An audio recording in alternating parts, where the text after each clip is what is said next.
You're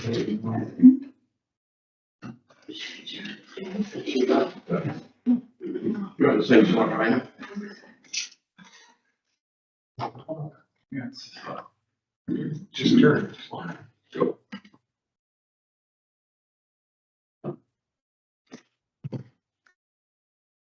Good.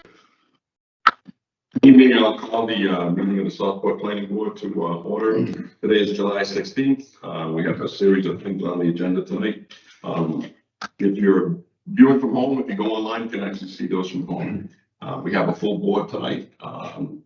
So between Doug Louie, Maria Horton, John Bovee, Fred Fisk, myself, Robert Lambert, Ed Eckert, and Clark Freising.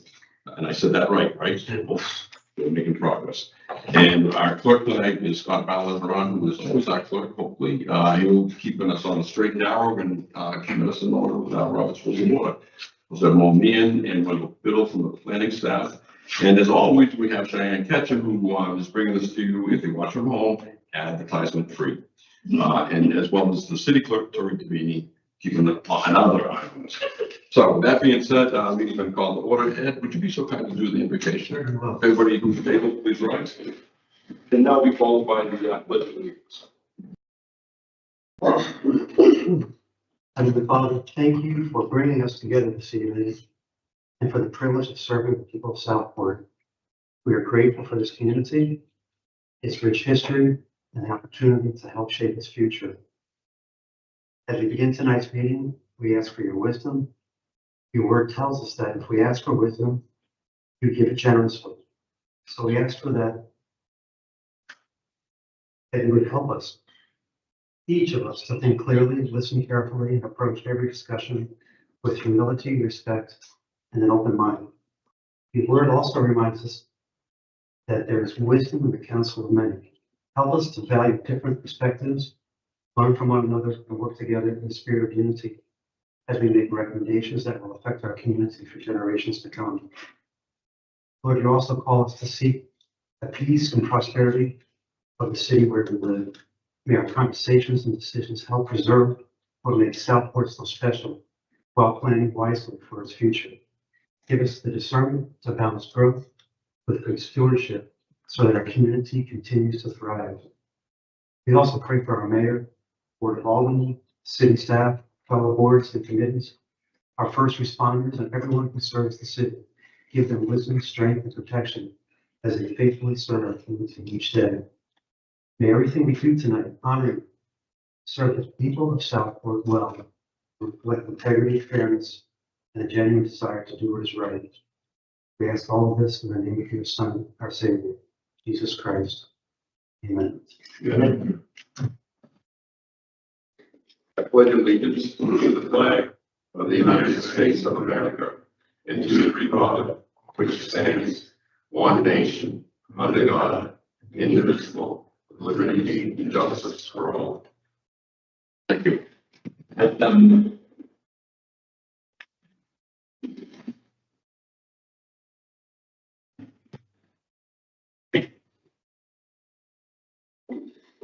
Okay, next up on the agenda is the swearing in of members. Ed and I both have been reappointed by the Board of Aldermen.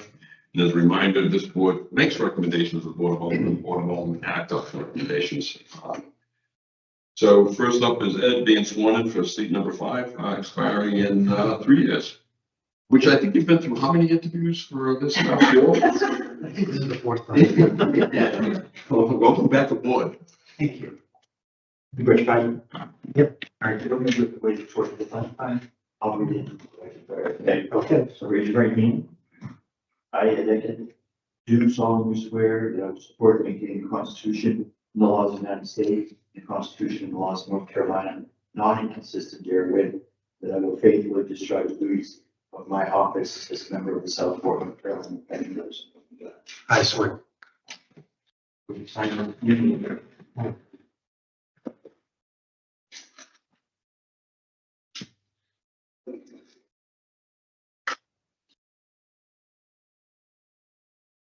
No, I don't have to pass it. I think. What do you want?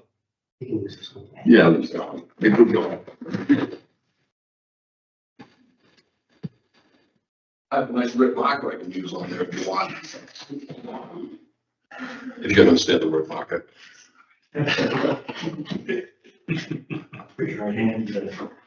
I, Lawrence Ashley, and solemnly swear that I will support and maintain the Constitution and laws of the United States, and the Constitution and laws of North Carolina. I am consistent therewith, and I will faithfully discharge the duties of my office as a member of the South North Carolina Planning Board of Elton Guilds. I swear.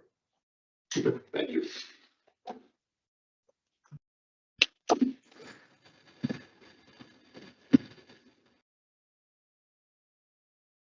That is. And Michael, thank you.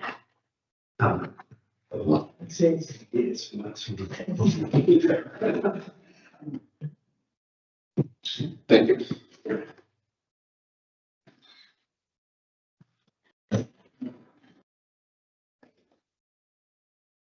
Next up on the agenda is, as we do every year at the start of the new fiscal year, we select the chair and vice chair. So I will open the floor for nominations for chair. I'd like to nominate Larry Ashton. Second. Okay, do we have any other nominations? Chair. Thank you. I'll close the nominations. The nomination for chair, myself, Larry Ashley, nothing else been seconded.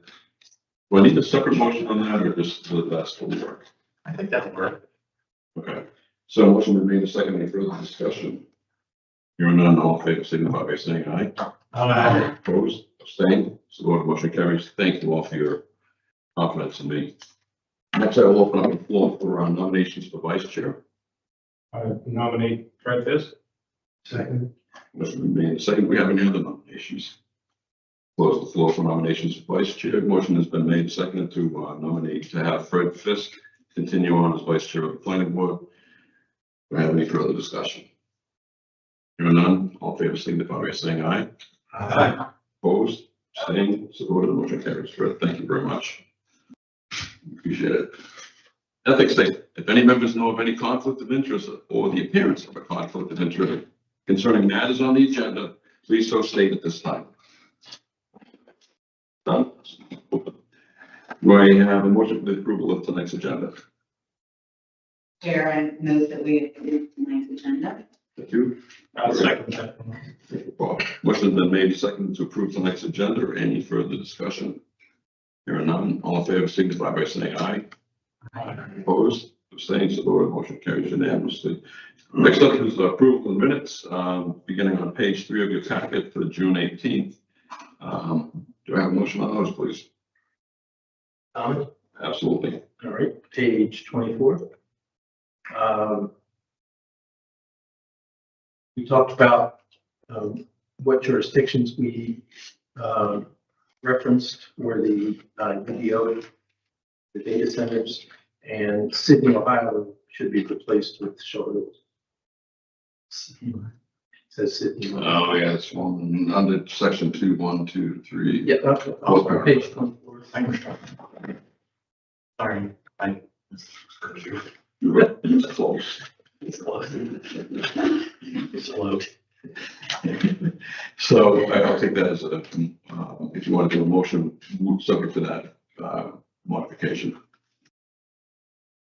So, Okay, super. Do we have a second? I say, Motion made, Fred, motion made, seconded by Fred. All those in favor signify, excuse me, any further discussion? All those in favor signify by saying aye. Opposed, abstained, so the motion carries unanimously. Next up, Mr. Clerk, public comment. Do we have anybody for public comment tonight that has signed up?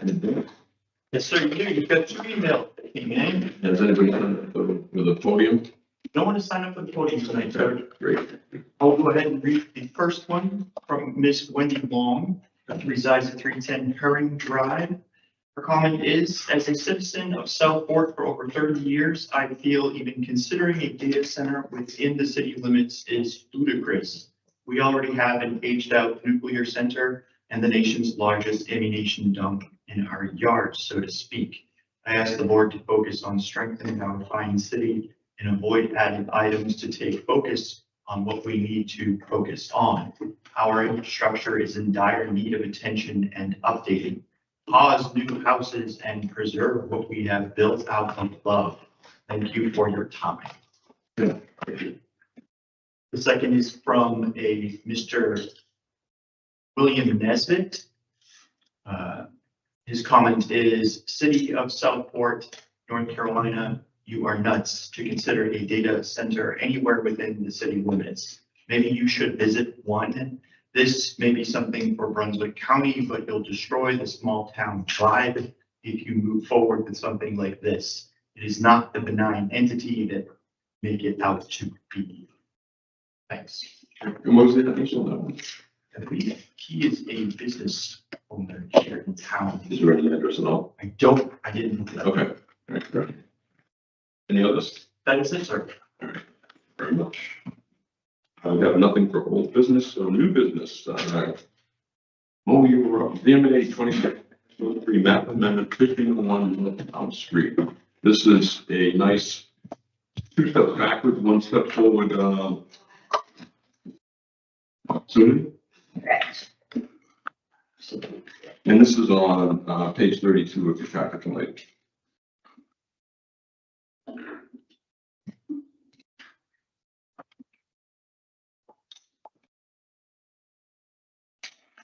Good evening, Chair and members of the planning board. Our first item tonight is a rezoning or map amendment for 1501 North Howe Street. This is a zoning assignment for property that is being considered for annexation. Property.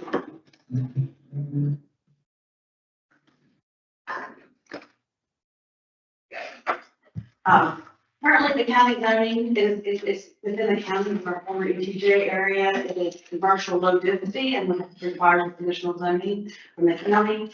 We are proposing the city zoning of highway commercial for this property. This is for your locational purposes. It's just south of Robert Woodward Drive, next door to the Walgreens. That's what to give you just some landmarks for that area. So when a property is transferred from one jurisdiction to another, the rezoning does not automatically happen, so we have to assign the zoning to them.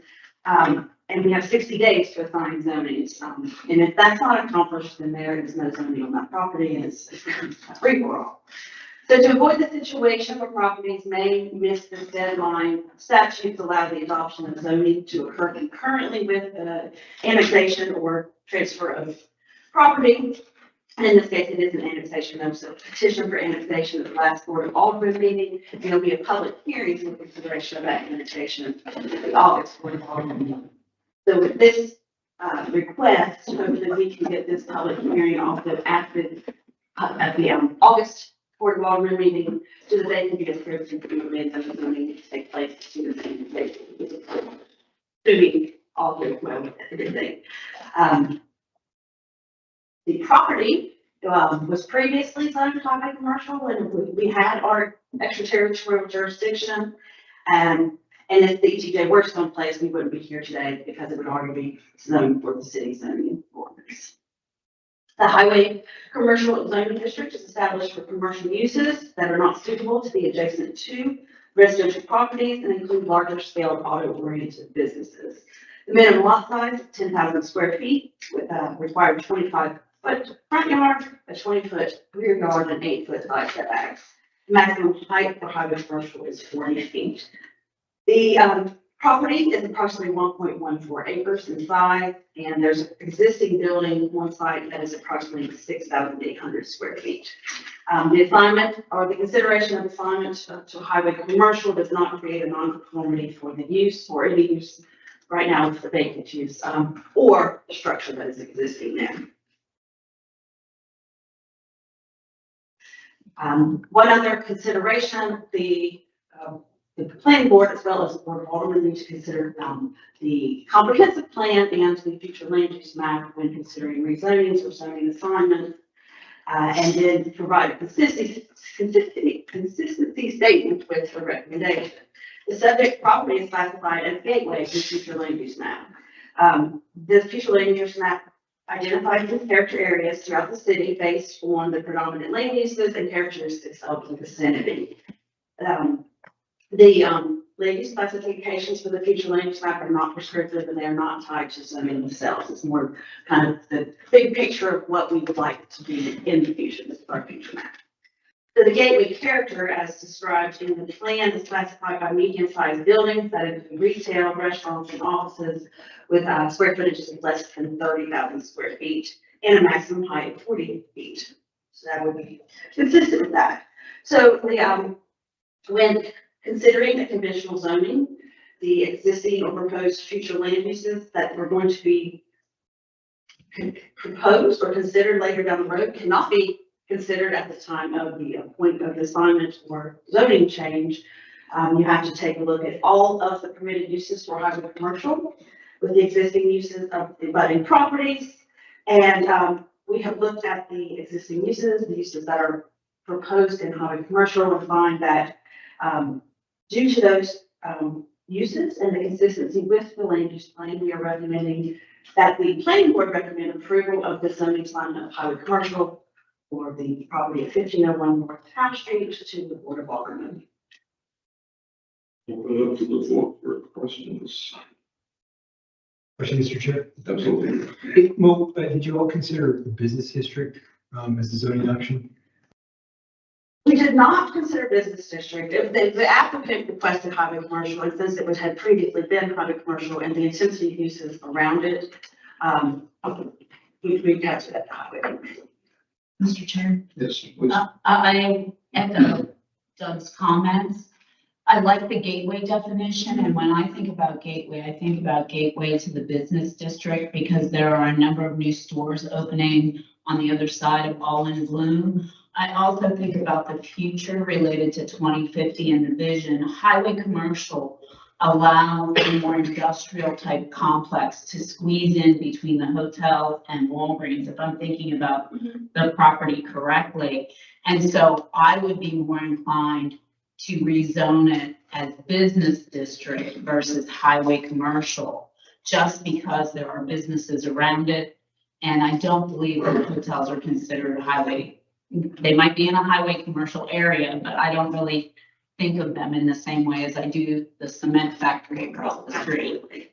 Cement factory across the street would not be allowed in that district. So, and if we want to consider that, we can make that amendment. We can recommend that change. That is an option. Would that change in, Mr. Chair, or back to you, Bo, if I could, would that be a recommendation to the Board of Aldermen, or would that refer Yes. to? That'd be fine. Yes, we can make that recommendation. Yeah. Yes. I have a question. Please. So in the future, highway commercial would not allow mixed use, correct? That's correct. It is not on it. But business district would. That's correct. What are your thoughts? Yeah. Well, if they wanted to introduce mixed use there or anywhere adjacent that's highway commercial, they can't do it. Yeah. Zoning change. And do you consider that pro or con? I mean, you can look at it either way. If you're the investor, you can look at it as a pro. Which provides more flexibility for business. I'm sorry, yeah. I think it's flexibility, and how you want to look at it. I like the business district does allow the mixed use option where the highway commercial does not. Otherwise, the highway commercial has about 5 different land uses that are different than what is available in business districts. Mr. Chair Yes, please. and Fred, my comment would be that highway commercial draws a higher sales price and allows for, even though there are only maybe 5 uses, real estate wise, that classification actually draws more money than the business district with a mixed use. My concern is that I like the idea of it being in business as a gateway because we're improving that intersection, the future, the look. I love the gateway comment because it does showcase it, and they are putting a lot of effort into that particular location. So my thoughts, like Doug's, are I think this business category is important to where we're going in the future. And so I see it as a greater strength overall for the city, maybe not for the applicant, but for the city, I see it as a stronger category. Yeah, can I? As long as Fred's. I have one other comment. I find it refreshing that somebody actually wants to annex into the city limits.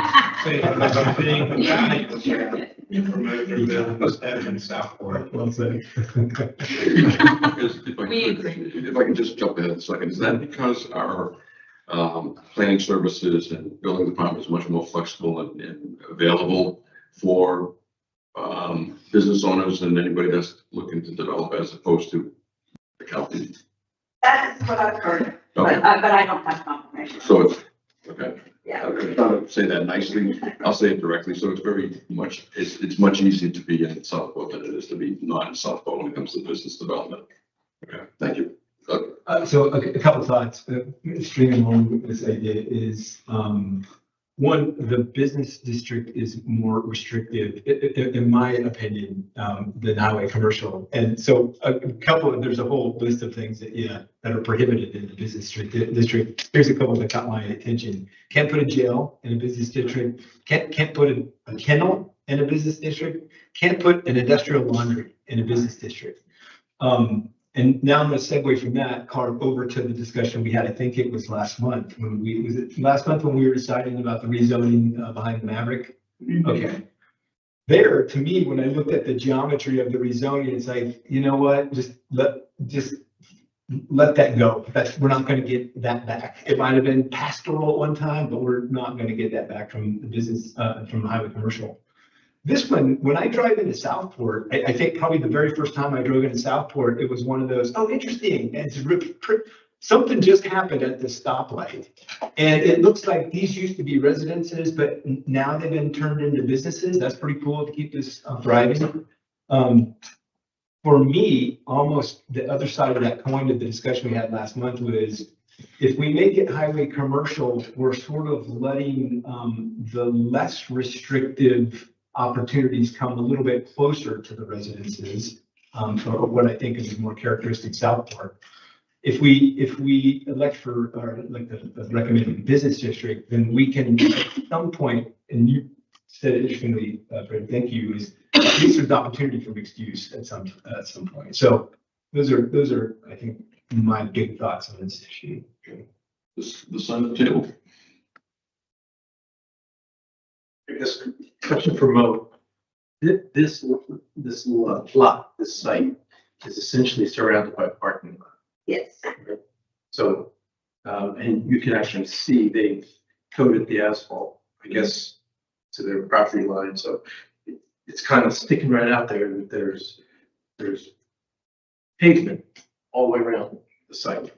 And I assume that the owner has an intended use that would be, more aligned with highway commercial than business.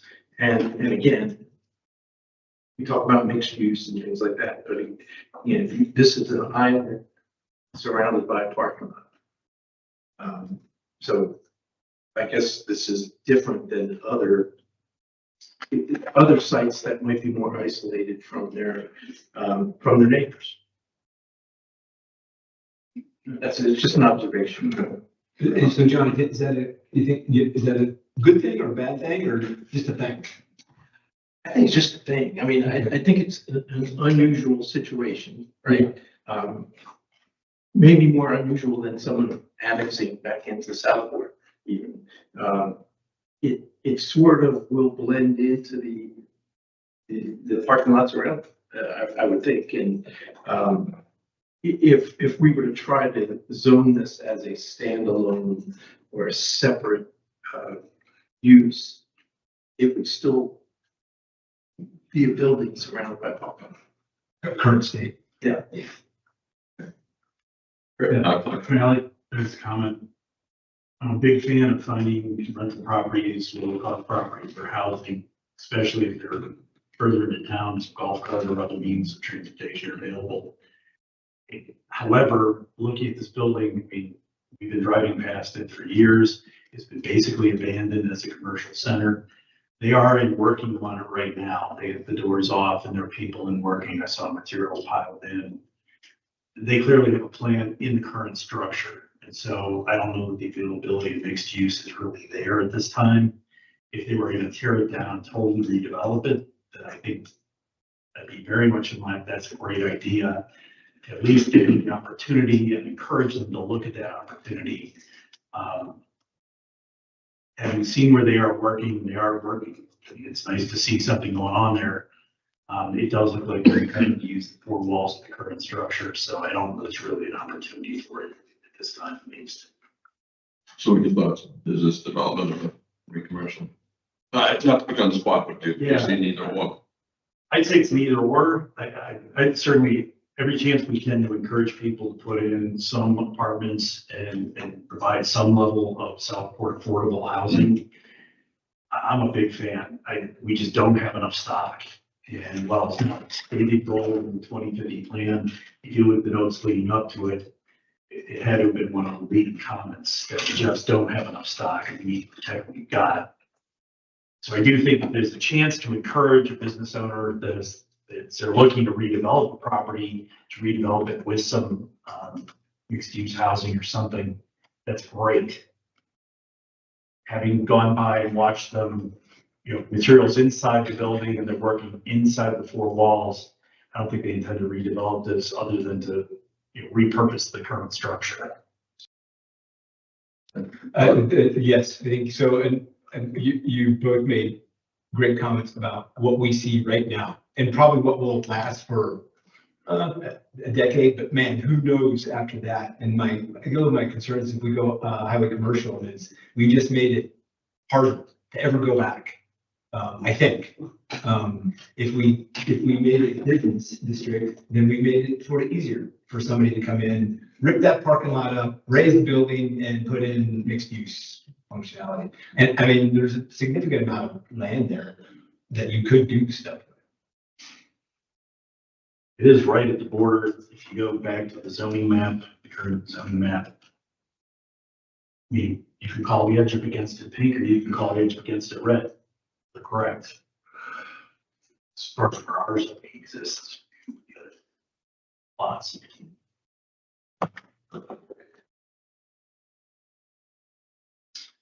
So, thoughts from the board? Any other motions? Yes, Mr. Chair, I'd like to make a motion that we recommend rezoning to the business district. Motion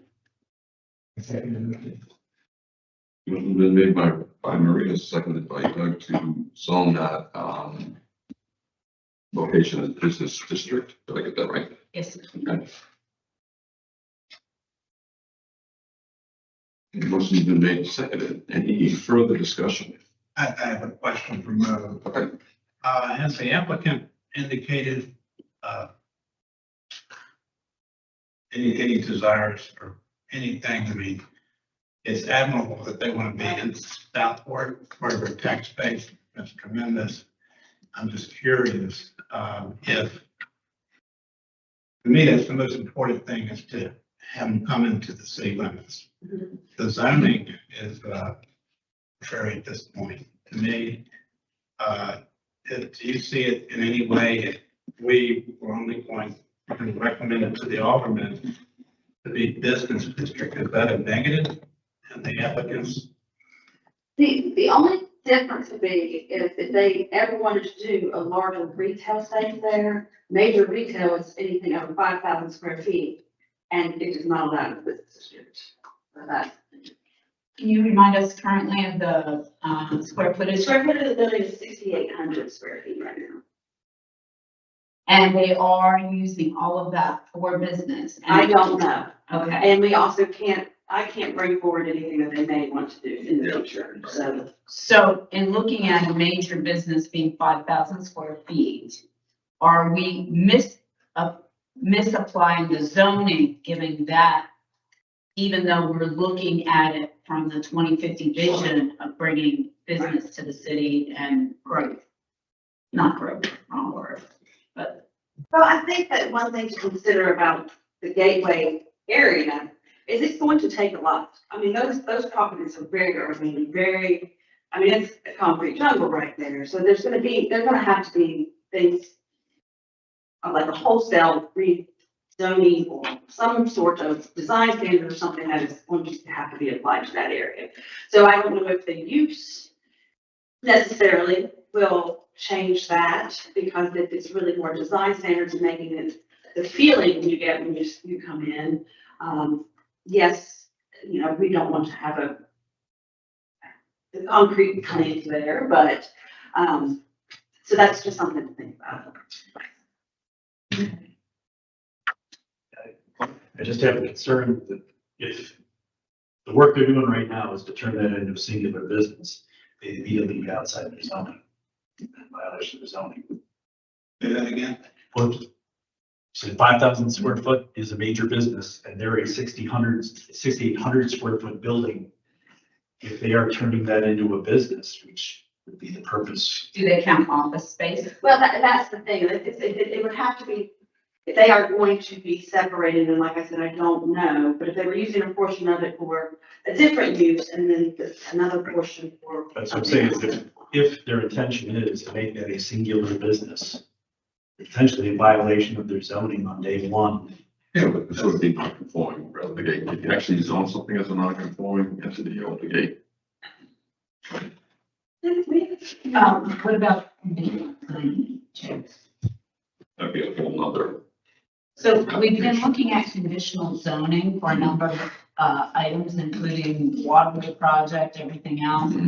With mixed use, to me, again, I'll go back to Mo's comment on gateway to the city or Southport. And to me, discussing down in the weeds, down to the amount of square footage, maybe our square footage needs reviewed. UDOs get reviewed, regulations get reviewed. I'm just saying, to me, this looks more like business and less like highway industrial. And to Doug's original comment, 10 years from now, if they decide to close the shop and make it mixed use and build an apartment above, there are more options that fit within the look and feel of the city of Southport than highway industrial. And so even though it may appear non-conforming, we have the opportunity to look at those as we review the UDO coming forward as well. But that would be my commentary. So the other reminder is, besides the fact that this has been a motion that's seconded to zone this business district, is that we are only making a recommendation to the Board of Aldermen, and the Aldermen can decide to go back to highway commercial as well for support of business district. Wouldn't rezoning from highway to business district, wouldn't that be down zoning? That would be. Is that permitted by the city? It's not, but it's not currently zoned, like, because we don't have a city zoning district there now, so Much of it was annexed in. right. But if it was zoned, let's say, highway commercial, but then later down the road, they wanted to do business district, it would be a downgrade. I would think it would be grandfathered in with the new zoning, the same zoning in the ETJ. And now it's moving over to the county and then now to the city. Would that not be considered grandfathered in Zoning is not, under these circumstances? and what's, in the building itself, Yeah, the size of it. well, the building exists, so that, I mean, that's just a fact.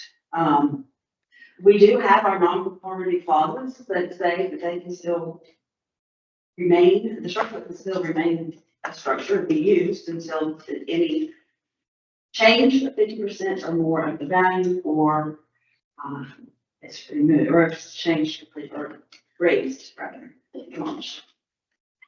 So, Sure. if I'm kind of catching, you're trying to be creative and thinking, which is, if we, I'm not quite sure if all, but if we recommended and it got moved to zone as a business district, your question is, but could that be then grandfathered in under the previous zoning? Even though Under highway commercial. Yes, so they would enjoy the benefits of highway commercial, even though they'd be in a business district. No. That's not what you're, what are you thinking? Previously a highway commercial. Yeah. So and that's what they're looking for us to go back to highway. Yeah. commercial. I think bonus. You're asking Mo a technical question of whether or not it was zoned this way, wouldn't it still be zoned that way? And I think, Mo, your answer is no, it went from a zone to no zone. Now we're rezoning. And we have 60 days to do so according to her introduction. Once the annexation occurs, yes. I think once they leave the legal entity, they cease to exist. Okay. To our zoning establishment, when they come back in, when they first enter the legal entity, because as far as the history record of legal, they don't exist today. Yeah. Tomorrow, they come in, they exist, we have 60 days to get them zoned. Okay. So it's not down zoning, I don't believe, regardless of what we do, because they don't exist. It's actually zoning. They're coming in, they're new child. They're actually not zoned. Yes. So maybe is there a concern here that we would discourage a potential business person from establishing, by making it? That's my concern. They've asked for the zoning that they think is appropriate. Now, it may just be because it's what they had in the past, Right. and that's what their neighbor has. It might be what's most commercially valuable to them. But they applied for this with a plan and asked for something in particular. They're not coming back and saying, we think this is more appropriate than what you asked. Yeah, we just don't know what that's Scrolling through things, and they're not required, I've read the package. Yeah. They're not required to say what they plan to do when they come in. Now they had their doors open and there was material lying in the building, so that's a person driving by on a public way, I can use my eyeballs. Yeah. They had a lot of materials inside. I did not see it getting segregated. I don't see them cutting new windows. I didn't see them cutting new doors. It looks to me like they intend that cool plans. building as a singular entity. Well, the challenge here is, and we make assumptions about everything. The challenge here is we're making assumptions by stuff we really don't know anything about. Not that they're not reasonable, it's just we don't know. So. Well, if I could, Yes. is there, annexation conditional upon rules of annexation as well as the zoning, request? Could they withdraw that annexation request if we didn't do highway commercial? At what point does that have we passed go and there is no return from? Well, that would be when the Board of Aldermen makes the final decision Okay. from that. So motion, go ahead. Mo, will they be notified if we approve the motion tonight? Will the particular client be notified by you prior to it going to the board? Yes. So to answer your question, Larry, if they find out that that's not what they want, they still have another monthly meeting potentially in August to come back and say, no, we really want to be highway commercial or this reason or that reason before it goes to the board. And they can use Mo as the intervening point of contact to clarify that to us. Right, and would it be necessary to come back to us, they would just go to the Board of Aldermen and say, we want to be highway? Yes. So motion has been made and seconded to, zone this property that is considering annexing into, Southport as, in the business district. Do we have any further discussion? I'll vote. All those in favor of, recommending this to the Board of Aldermen as a business district, location, signify by saying aye. Can I do hands, please? 1, 2, 4. Okay, nay. 2 nays, 4 to 2. Motion carries to be passed over to the Board of Aldermen, recommending that be the business district. Okay, thank you. Good discussion. Next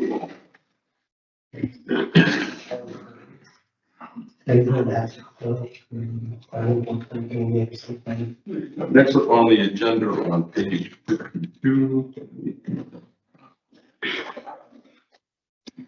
is discussion of the text amendment for data centers, and if the board would indulge me, I'd like to.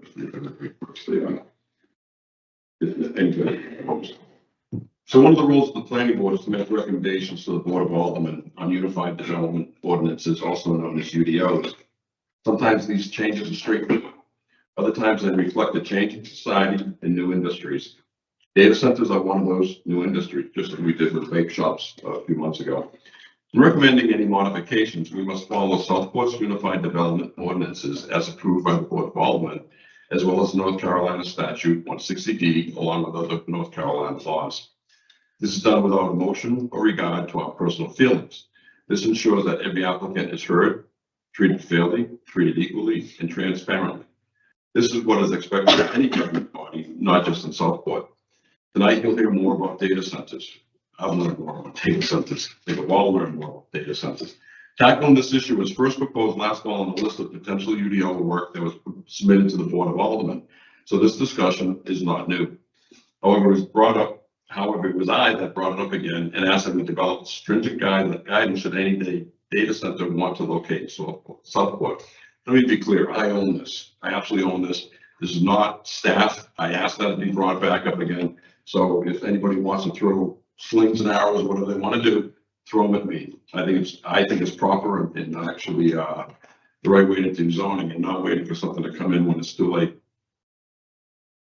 Well, I'm doubtful that we'd ever see in Southport any of the hyperscale data centers that we've all seen in the news. These are the ones that are 4 or 5 football length sizes. These are hyperscale. I just don't see that happening in Southport. We would have to take out whole neighborhoods. We don't have that space.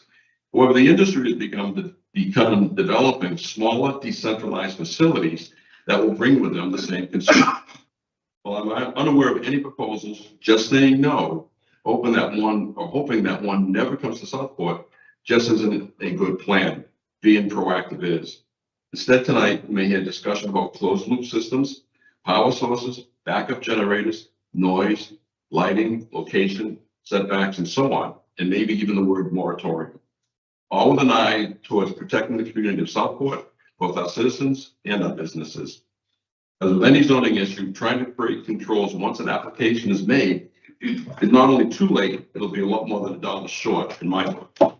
Thank you for the board's indulgence. I appreciate that with Mo. You are up. Thank you very much.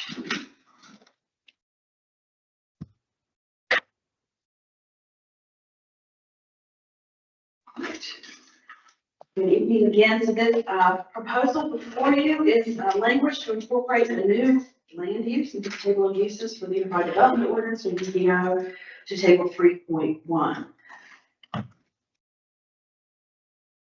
So the purpose of this amendment is to add table of uses, a use to the table of uses to ensure that we have mechanisms and regulations in place if a data center were to come to Southport. Again, there has not been any discussion with anyone outside that may be one. We want to make sure that we're protecting the city and the citizens and that we have orderly development. The planning board, as you know, the committee, including Chair Ashley and board members Sean Bobet and Doug Lee, worked with staff to craft the language that is here with you. So this is just the first introduction that the full planning board has seen this language and the first discussion of the full board. So this is just a discussion stage. And at this stage, there's questions and changes and clarifications that are usually sent back to committee so that they can massage or work on the language more. So this is where we are in our timeline. So when doing the research, we found that, we need to make sure that we are proactive and we're establishing clear guidance for land uses not covered by the local ordinances.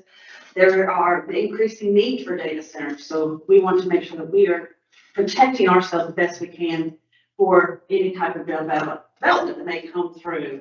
Again, we don't want to have sudden policy change. You don't want to have to meet your when things come in, but you're like always behind they fall on that, so we don't want it to be bad. And again, we want to make sure that we address as many aspects as possible for the data centers. So people are asking, why do we want to add this language to the table of permitted uses? Because right now, as the UDO is written, we have 2 mechanisms to allow uses that are not classified on the table of uses. The first one is a proposal comes in and the UDO administrator looks at the existing uses on the table and see that there are any that are close to this proposal that is not on the list. And then if there is one, then that new business or non-residential use coming in has to follow the standards of the one that is most like and appropriate to it, even though it's not the same one. And you have to look at the characteristics like the density and intensity of the use. We run look at the impact of adjacent properties. We look at traffic, impacts and then, noise impacts, and then that's how we figure the similar uses out. Now, if there is something that we look at and there is nothing that matches, and it's just completely out of left field, we don't know what to do, there is also the option that there is a kind of catch-all for businesses, non-residential, commercial uses that aren't otherwise classified in the table of uses. So that is a use on the table that can be used only for non-residential properties and uses themselves. So we want to make sure that those standards are met. There are standards that are applied from that at the UDO that they have to follow, and there has to be a special use approved by the Board of Adjustment to use that catch-all kind of land uses. But it is not, specific to any one use. So there could be things that are missed, or, we just aren't able to ask for something that we didn't, or we didn't know we needed to ask for certain things at the approval level. So that's kind of where we are, what we found, and why we want to do this, because we do have these mechanisms. So if something does come in, we will have to follow the UDO for that. So our objective is to reduce the adverse off-site impacts on the noise and power and water, wastewater traffic.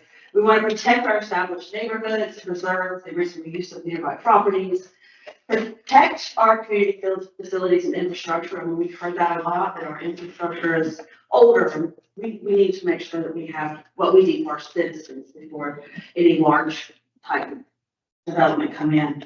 And then we can make sure that they're operated and sited in a consistent manner and with the city's interests in mind. We are following development trends, and we do have to ensure that regulations are in place to meet the long-term goals and the development patterns of the city, while we are preserving the health, safety, and welfare of the citizens of Fort. So we have standards established in the proposed language. So for a data center to be considered per the proposed amendment, the property must be zoned highway commercial, and with the standards that are outlined in the UDO or the proposal, and also will have to apply for a conditional rezoning to the property. So this is a two-step process, so that the application shall include all the standards required by the UDO, and the proposal will be site specific. That is the difference between a conditional rezoning, is it's site specific. And the decision is made on a proposed master development plan. So local government is able to have very specific conversations with the applicant and condition things as they go along as necessary. So we can have the framers project, and it is a legislative decision by the Board of Aldermen for this conditional rezoning. So they have the discretion to look at what is being proposed, where it's being proposed, and making sure that it's a reasonable space and use for the property that is being proposed. So they have to make sure that after a public hearing, that they are making sure it's compatible with other plans in the city. They look at the size and the nature of the tract land. The impact on the zoning decision will be on the landowner, the immediate neighbors, and the surrounding community. So that is part of that reasonable test. The standards are outlined here. I won't go through every single one, but there are very specific standards, and they request a lot of information that's very specialized towards the data centers that we looked at. So at this time, I'm going to turn it over to the committee members, see if they would like to add anything, and then for the discussion with the full board. What? Oh, that's close. Maria. So just as part of passing, I am a certified information systems security professional and an information systems security management professional. Those are certifications. I have toured and been within multiple data centers. At first, when this was proposed, I went to the chair and I was kind of in a negative standpoint. This data centers are the hottest topic across the country. There are something like 4,950 of them. And I now understand under North Carolina general statute, we do need to have an ordinance in order to be able to protect the city. And I think it's very important for everyone to understand that. But I also think that the language used in the proposed text amendment leaves out some key elements, and I'll kind of go through a few just so that we can have some commentary on it. So for example, when I look at this, there's 1,000 feet that is recommended from any resident locations. There is no monitoring or measuring of milligauss. Milligauss are electrical units.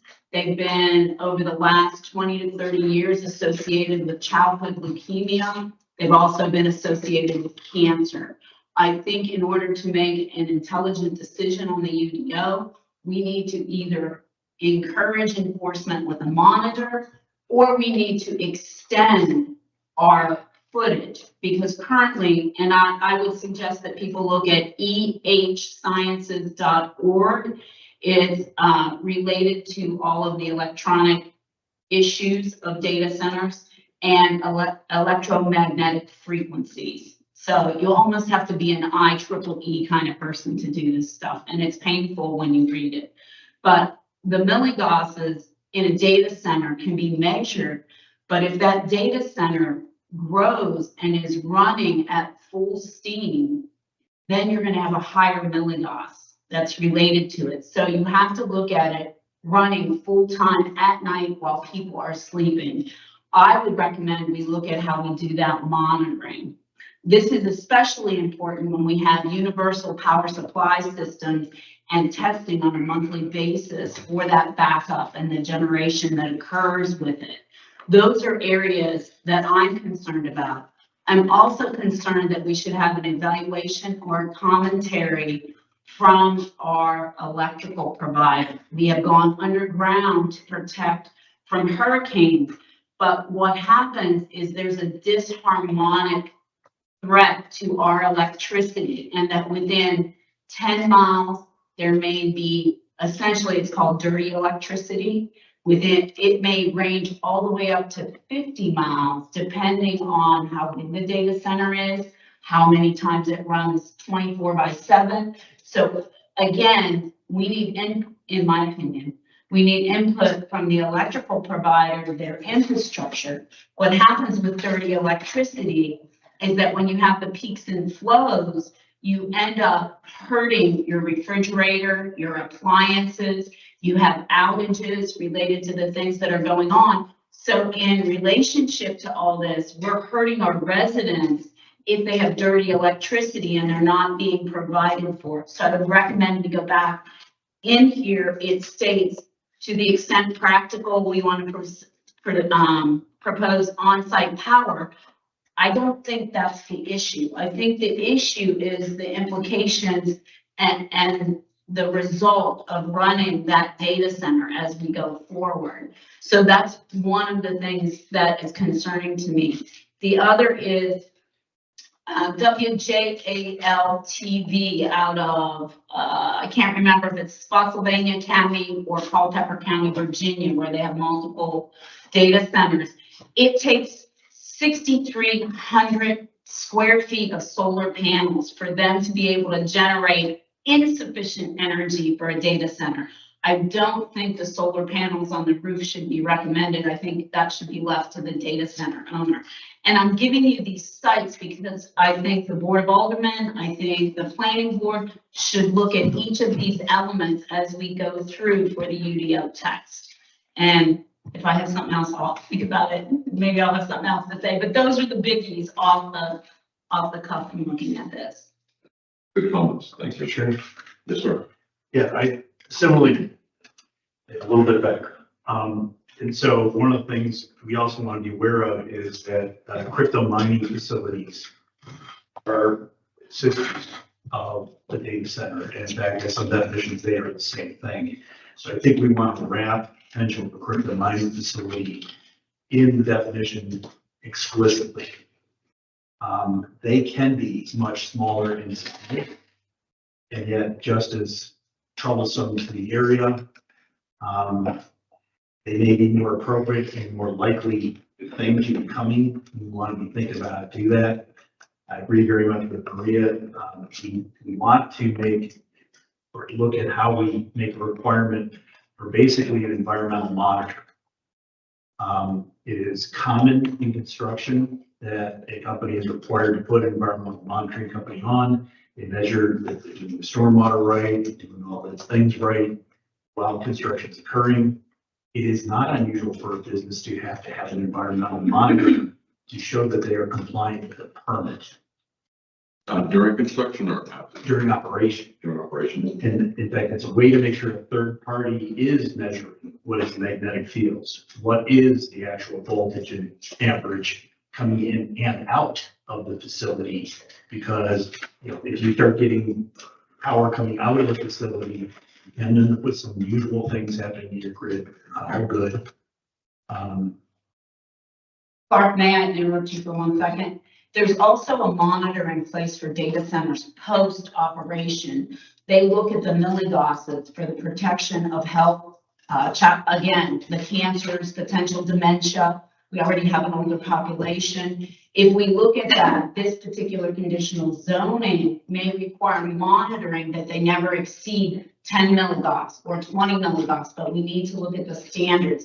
And even though there are some peer-reviewed studies related to health, even if they're not absolutely conclusive, we want to lean to the protection of the citizens related to operational protection. The other element, and I forgot this, I apologize, is PFOAs.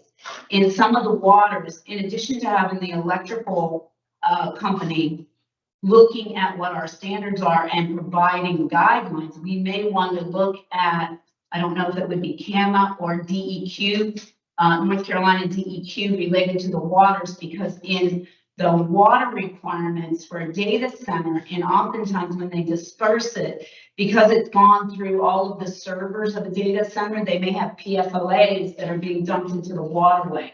And so we need to look at those elements as a standard as well. So you'd have almost an on-site wastewater treatment plant. You could, I but actually you, have some comments very specific to this, and I really do have experience in this. So PFAS are the fields of chemicals. I call them PFOAs, sorry. There's a particular one called PFOA, PFAS. Is a family of chemicals in industrial settings. There are lots of findings that in drinking water adjacent to facilities, there are chemicals that have never been listed. Even though you're not supposed to use a chemical in commercial use, without going to the EPA listing it, there are thousands that are not listed. So one of the things, I have to be specific, not say, pull it up, I apologize. So subsection B, period F, covers various process liquids. In addition to the restrictions that are listed, we want to be very careful to prohibit evaporative volume reduction. Even in a closed loop system, before they'll ship it out, if they've got to replace it, what some businesses will do is evaporate it down.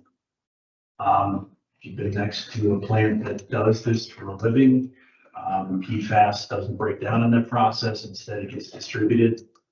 That's part of what's going on in wars in some of those areas. We don't need to create a PFAS generator in our town limits. Subsection B, subsection G. Right now, the water plan doesn't require them to include a drought plan specifically. They absolutely should. Because if they have to replenish their water and they want to with a permit, then you can't restrict. Subsection D, subsection B. Our professional engineers listed, but not a professional engineer registered in the state of North Carolina. If you want to be able to go out there and check it. Abandonment, I think, is a big deal because a lot of these centers that built purpose built. When people go to leave, that's going to be a white elephants out there. Can we demand a performance bond or a decommissioning bond?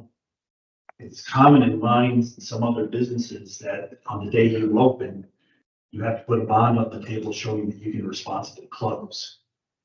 I think that would be a real nice thing that only serious vendors are coming in. Again, where the crypto facilities had to be a little worried. A lot of this is very fly by night. They get enough money to go. At some point, the cost per token goes up to where they can't afford it, and they just walk away. The abandonment includes a number of the chemicals as well as the removal of the servers, which have additional chemicals related for destruction, disposal, you have to have, unique call-offs related to some of those as you go forward. And then section 6.2, there's a discussion about having a plan written by a qualified professional. Language is just a little loose. You should specify exactly what their qualifications are, preferably ones where they get licensed from the state of North Carolina and we go after the ticket. One of the things we've definitely seen with businesses that are on the fast growing track is they can get access to professionals, qualified professionals, to do whatever they want, and they ship them around the country.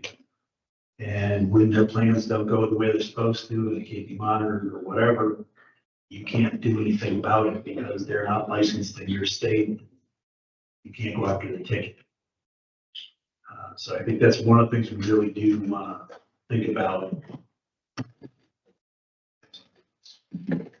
I have a couple more, if I may. Absolutely.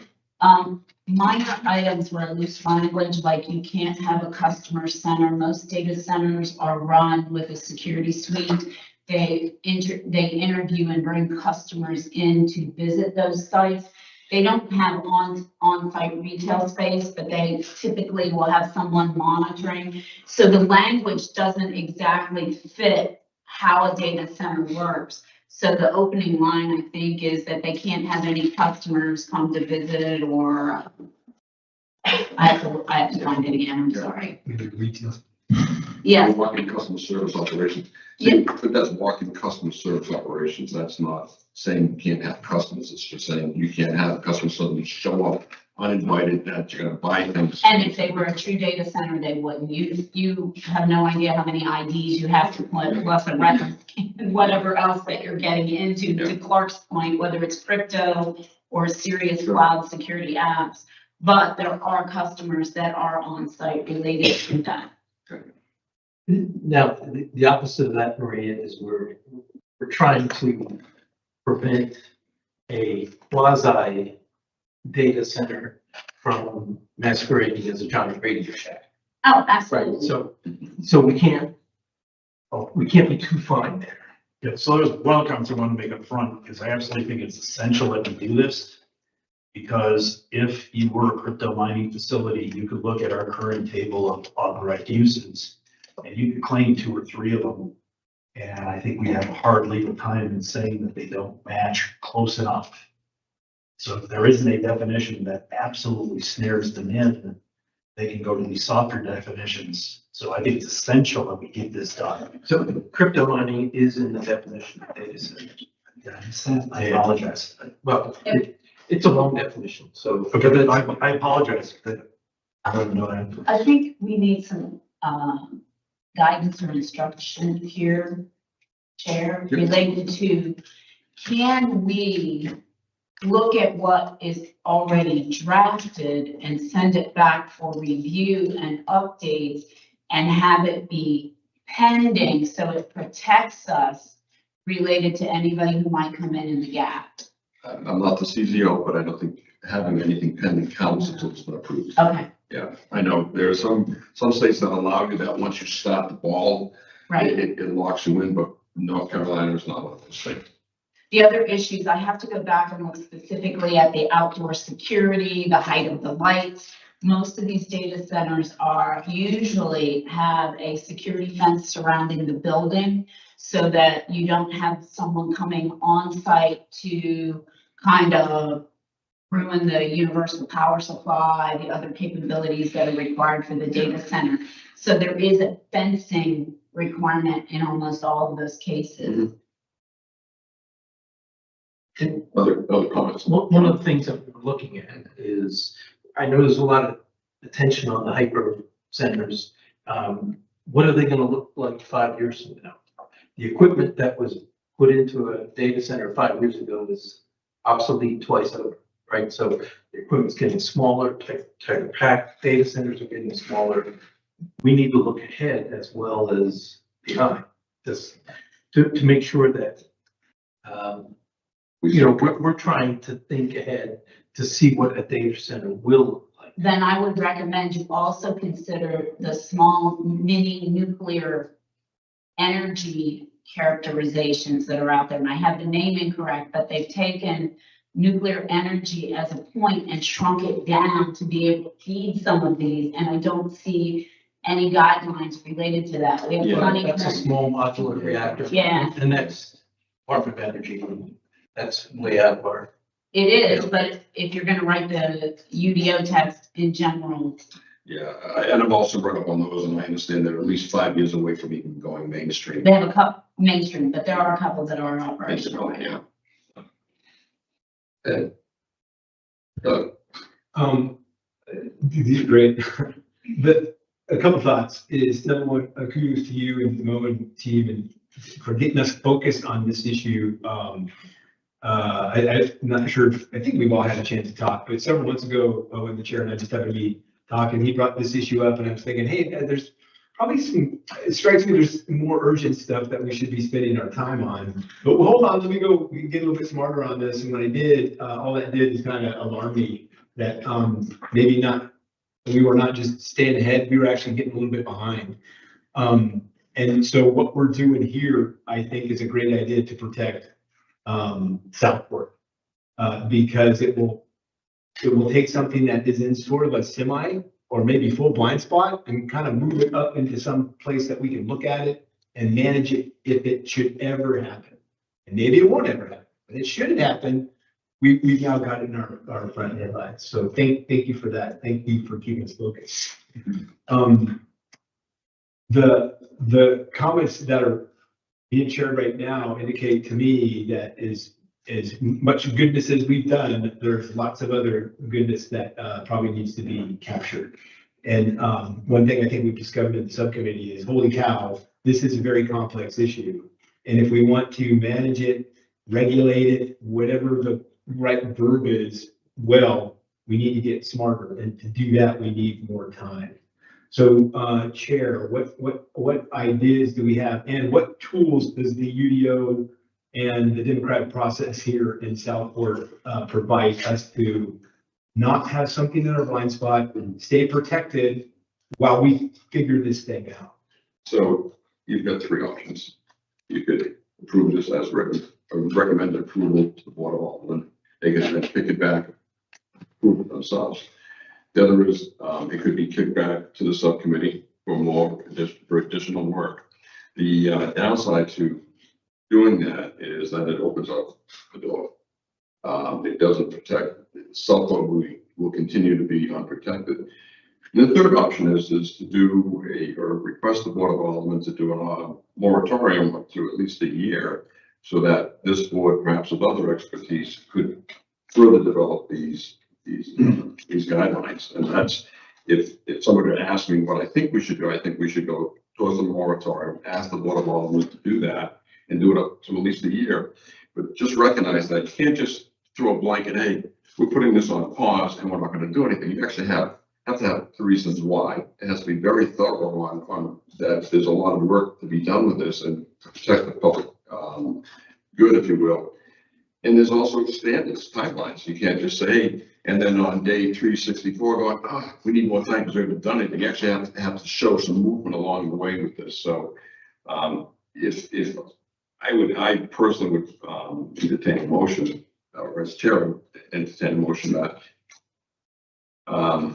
we ask the Board of Aldermen to extend the moratorium on data centers or like businesses in the city of Southport up to 1 year.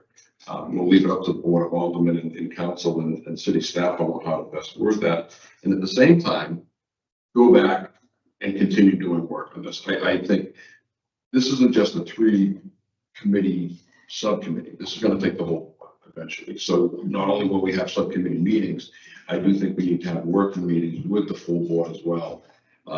It's interesting with the feedback. Some of it very positive, some of it not so positive.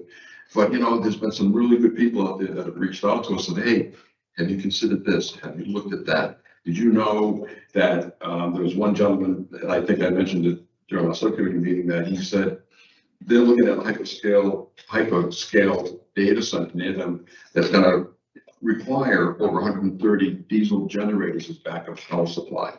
So when you think about the size of 130 diesel generators, what that can do, listen, you'd have to cover half of Southport to just fit in 130 diesel generators, but those are the things that these data centers are looking at, lithium batteries, Legionella's disease, on and on and on. So I think, yeah, at first it seemed like, yeah, this is a pretty manageable bread box, and now it's a much bigger than a bread box. Mr. It's a Chair? bread warehouse. Yes. I'd like to disagree with you on one thing. I don't think the comments made by Clark or I are negative in any way. Oh, no. And I'm And I saying think that. they're looking out for not only the city, but the residents, health-wise, Yeah. energy-wise, everything else. You said there was negative, I don't think any of the comments I were didn't mean negative. here. I didn't mean here. Okay, great. Yeah, I'm sorry. No, I did not mean here at all. Sorry if we, no.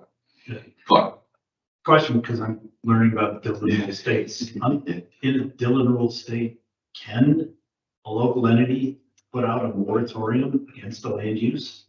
yes. Yes. Yeah, as long as you have specific reason, that you just don't do this blanket moratorium, but you have to show why you're doing it. And this is one of those cases that, I think Boiling Spring Lakes just did one. I would recommend any community in Brunswick County, including Brunswick County, as these get developed, that they should be putting moratoriums on data centers so that they can get this done. And quite frankly, Raleigh should be helping us with this as well. There's things that Raleigh should be doing with respect to payments for data infrastructure, energy infrastructure. That a lot of times gets passed on to the consumer, and it shouldn't be passed on to the consumer. It should be absorbed by the facilities or the entities, if you will. So anyways, that would be, if somebody is so inclined to make that motion to, yeah. So one, I do want to make very clear that I think the work you all have done to come up with this draft is exceptional. I'm down to pointing out a missing singular word or two in a few places. I think it's exceptionally good first pass. If we get to protection in the meantime, I think it's great. I'd also recommend everybody take a chance. In the Atlantic, they just had a thing about the scaling of large language models and the fact that they're not actually, this is not the path that's going to make anybody. There's going to be a major reshifting of how these models, artificial intelligence is done. The article explained better than I could. Very important, exactly what you did, not just to think about what the current data centers that are scaring people and causing terrible problems. Nobody's going to come in here with gas turbines and be running this thing 24/7 off of local power. That's not what we're going to get faced with. And I think you're exactly right. It's going to be something very different. And I think getting a stick in the ground and getting the best definitions we can and the worries that have been found in these things as best we can, as quickly as we can, is really the kind of work we ought to be doing. Before we make a motion, Chair, I would like to also recommend that we look at whomever you think is important in Raleigh or through our delegates and representatives related to the energy usage and the energy costs. The costs in Northern Virginia have gone up, and in Maryland, anywhere from 30 to 35% or even more that the local residents have absorbed without any guarantees. And so in looking at this, as we consider it, if we're looking at a population who, when the water changed, went crazy, I can't imagine what they would do if their electric bill went in that direction as well. And so I think we need additional expert help in those areas. And if I could follow up on that, we look, there's no cavalry coming to help, right? Brunswick County style. They want the money. They want. Well, right, and there's communities that may want this, right? But the state, the state doesn't have PFAS standards or EMF. They certainly don't have data center standards, and from what we can tell, there's none come down the road anywhere. I mean, any state. So, Again, like Doug, I've been swayed. At first, I was like, what the heck? And we even talked about it. But the reality is, in moving forward, you have to assume a position of adaptation, right? How are we going to survive this? How are we going to use it? Where is it going to be in the near future? Otherwise, we're sitting ducks for whatever's given to us. There is, with respect to energy, there is Senate Bill 730, Ratepayer Protection Act, which passed the House. I think it's sitting in the Senate right now waiting for approval, which would protect ratepayers. So that's when you talk about things that Raleigh is already reacting to. This is actually one of the better things that's happening on that side to protect the common energy user, you know, homeowners and businesses and things like that. So did you have another comment? No. So, Ed Emerson. I wish I could make a motion. Yeah. Fred, please. I'm sorry, I wasn't skipping over here. Just I can say this to John, to Doug, so the standards that are here, are these standards that were borrowed from other communities that have this already? What we tried to do, instead of create something from whole cloth, is find out what other communities, especially any nearby communities have. And then we took the best and then added what we thought was missing. And Maria and Mark mentioned some stuff. Such as, Yeah. such as Leland or, Yeah. right, Leland and Toledo, yeah. okay. So with these standards here, somewhere like an empty Walmart building, it wouldn't meet the standards that are loosely defined here right now. Well, With just the distances themselves. Yeah, so I'm not sure, here's the question, I'm not sure if this is the direction, is there any place in Southport that a data center would fit? Is that the idea? What comes to mind is an empty Walmart building. Yes, could somebody stick a scalable, and I think the idea is, we think so, and to John's point, what might require a Walmart size footprint right now, in a couple years, might require only the footprint that we talked about a little bit earlier, 1.43 acres. And that got to be a concern. And so we were trying to write it in a way that was not overly biased with something that we've already experienced and we know is a good practice, to Maria's point. But like one of the tools or models that we use is, hey, if I can see it, if I can touch it, if I can smell it, if I can taste it, and all these things emerged with, we think, the data centers the way they are right now. And are there any secondary effects? Like, I can't touch or see, but my electricity bill went up, my water access went down. We were trying to be sensitive to that. Yeah. Go back to the Walmart question. It's probably less than 1,000 feet from some residential area, so that per this, that cannot happen. And I have to actually It's Yeah, that's a correct. lot closer than you think. Yeah. It's not that far off. If somebody wanted to get invented and siting the right corner of that building, the nearest restaurant's 900 foot, 1,000 foot's only 100 foot further. And again, even at 1,000 feet, you have the potential with the full data center being up, generating the type of milligauss that come out and create electromagnetic frequencies that affect people's health. And so to my point, I would like us to kind of do a little more research and get that kind of in here, that they're responsible for monitoring / reporting what those types of electromagnetic frequencies are. They go by ELF, ELF, and EMF, if you're looking for them online related to data centers. And the challenge we have is putting numbers to those standards. And for instance, EMF, I looked at the CDC, said data centers generate EMF like your microwave does. Very low levels, so that, you know, that there's a number, you know. But your microwave is insulated so that the EMF is inside the container. Right. And all you get are the 60 hertz that comes out with the electricity. It's a little bit different when because you have to think about the data center is shipping some things electronically to the major overhead, right? I'm not critiquing, I'm just suggesting that we need a little more oomph in the way we're going to operate, monitor, and go forward. And I just point out, putting numbers on these standards is going to be a challenge for us because no one else has come up with one.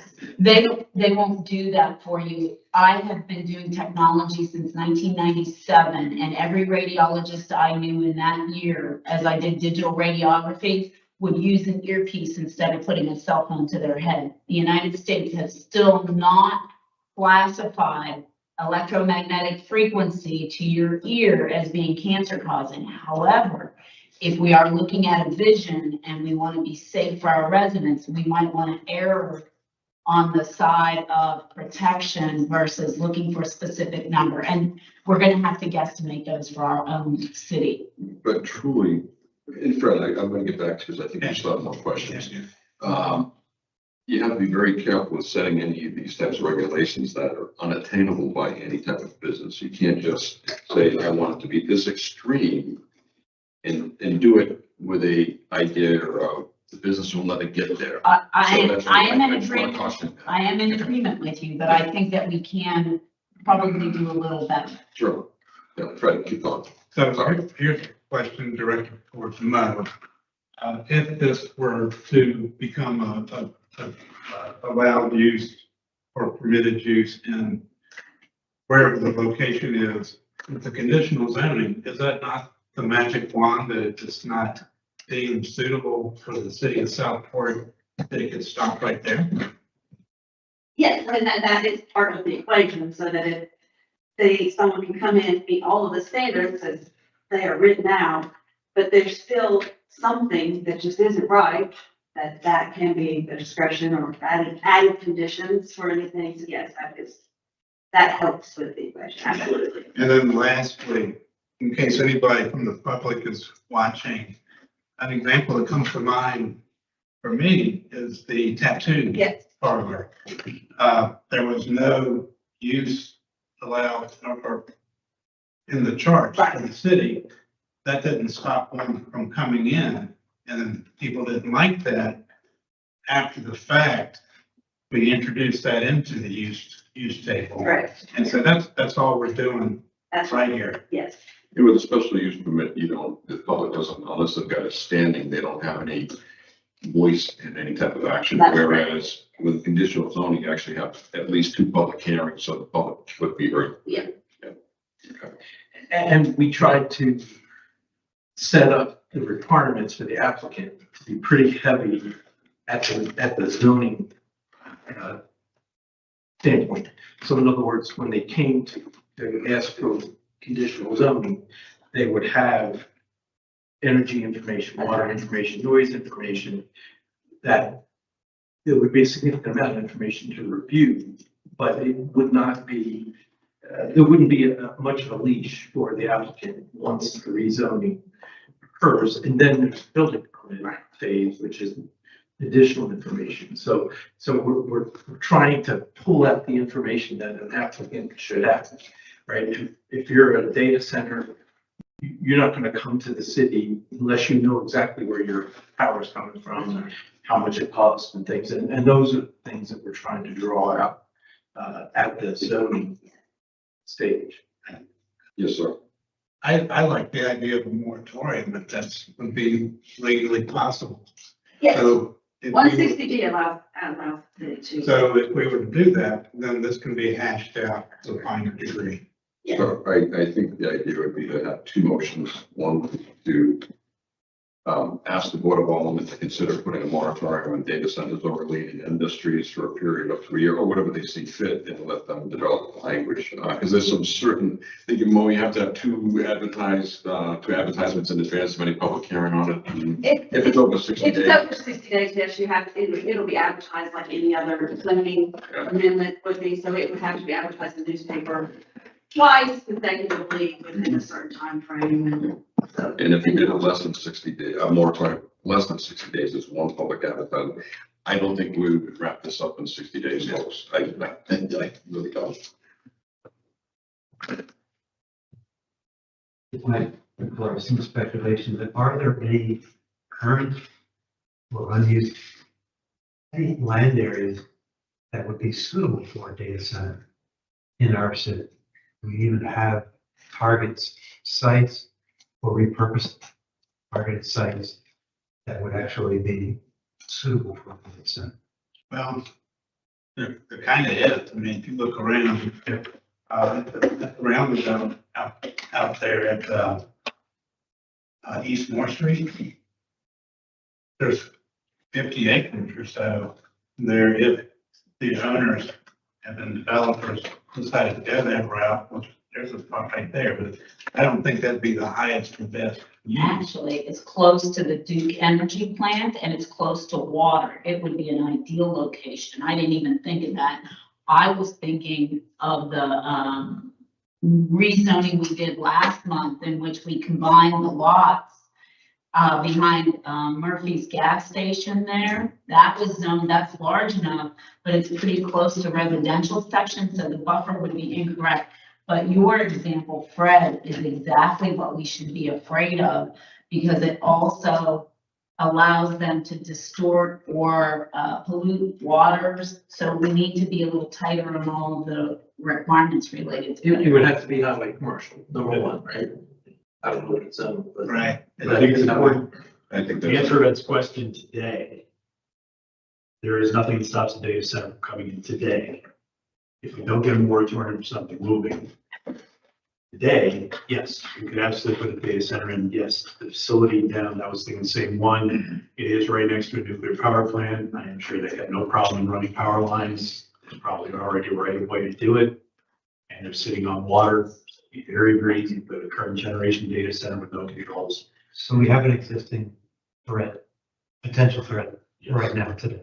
Yes. Are there any others Yes, that we can? Yeah, any place. That's, yeah, just about any place in the city, because it's currently not regulated.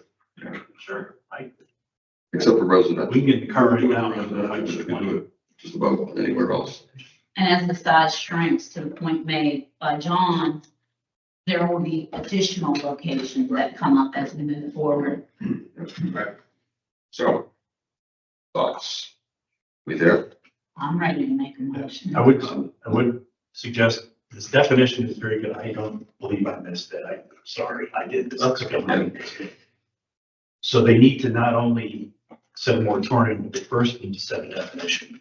And they would do that as part of the work. It But I takes think this is a good definition. We should send it to them. They can then accept the definition, then they can set a moratorium and Sure. make it work. for up to a year. Okay.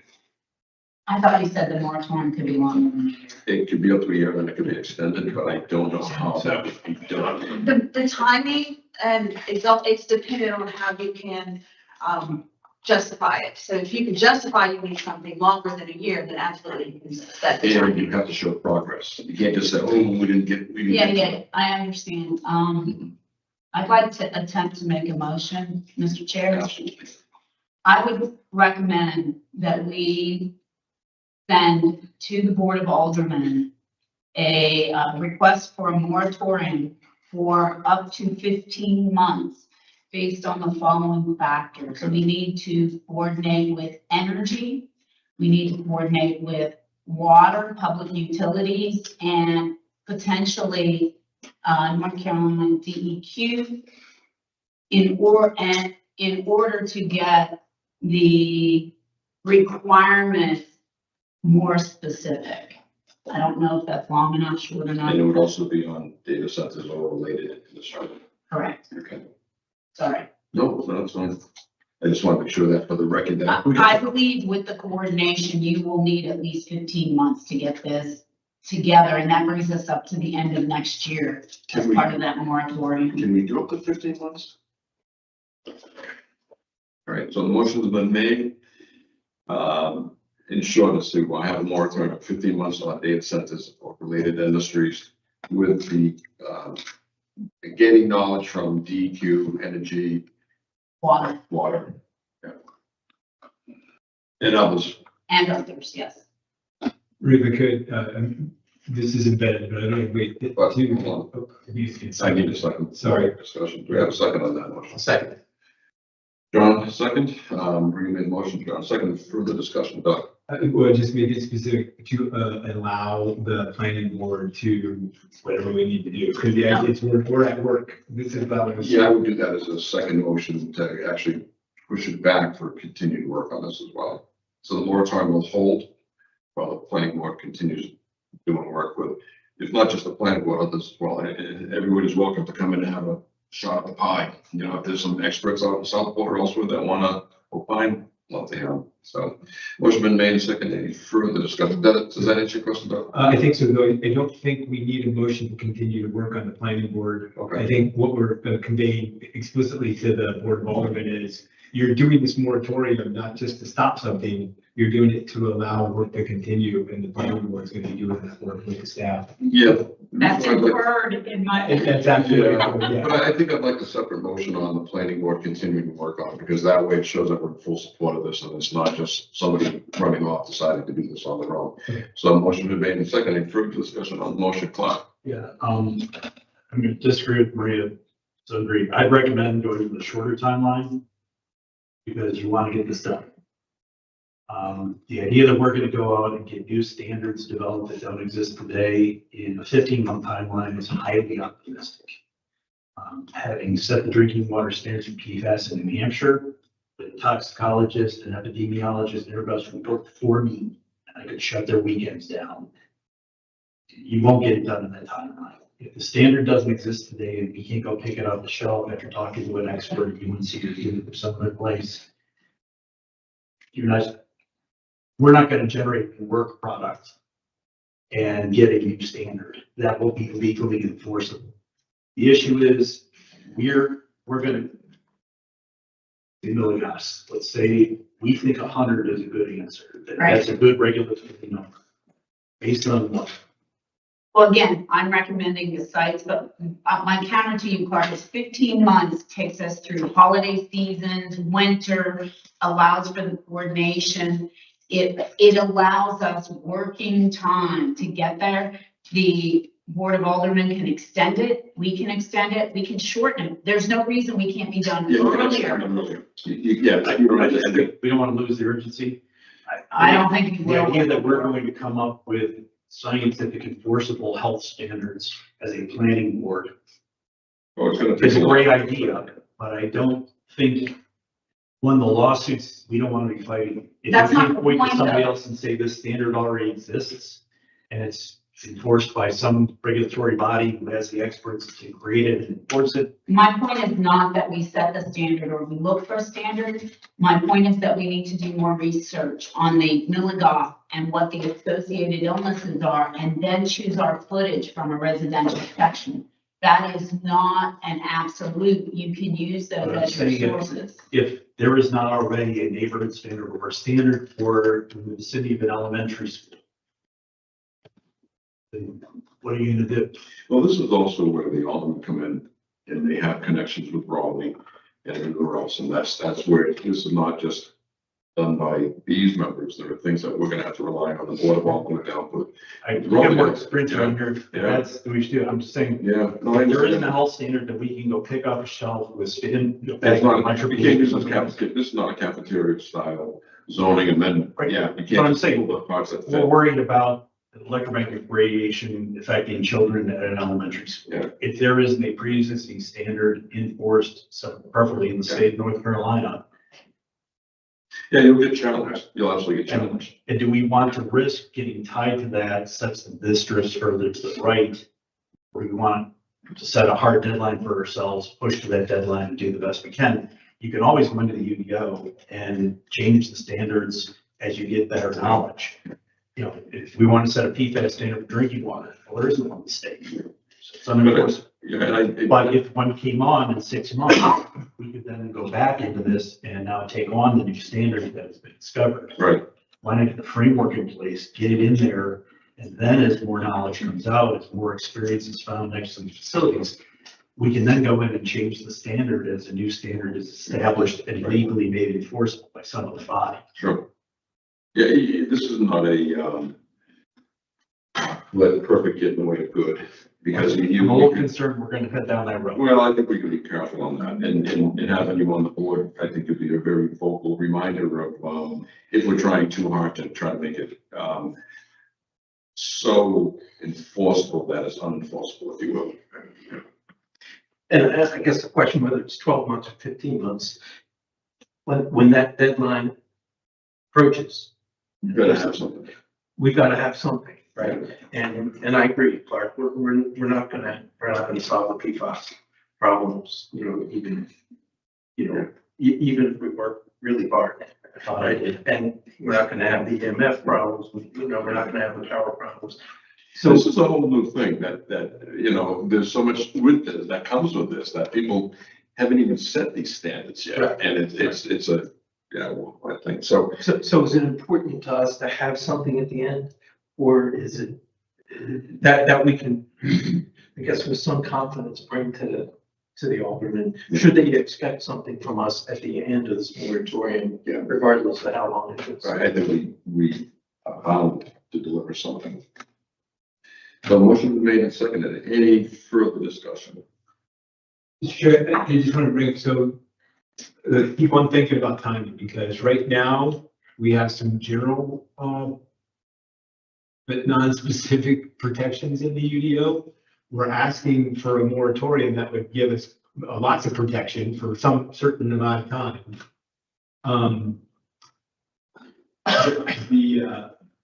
I guess I just want us to all be aware of sort of how those things overlap, which is if the aldermen don't issue a moratorium, then be thinking along those with the chair about what that means for us and how quickly we need to act, and whether we just need to get something on the books and then improve it as it goes, or to try to get more towards perfect, which will take longer. Because I think that's the big concern here that the chair energized me on, which is it's not that we're trying to get ahead of it, we're almost trying to catch up to it at this point. And Southport's too cool to leave us kind of unprotected. So I guess I just want to make that point. Yeah. Okay, motion made and seconded. Any further discussion? There are none.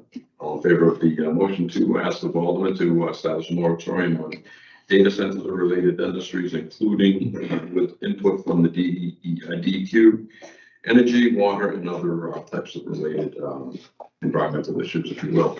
All those in favor signify by saying aye. Opposed? Oh, so it was. Got to count.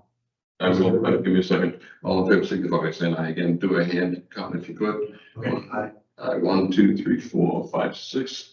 Motion, all saying nay, none. Motion carries unanimously. Is that what you're looking for?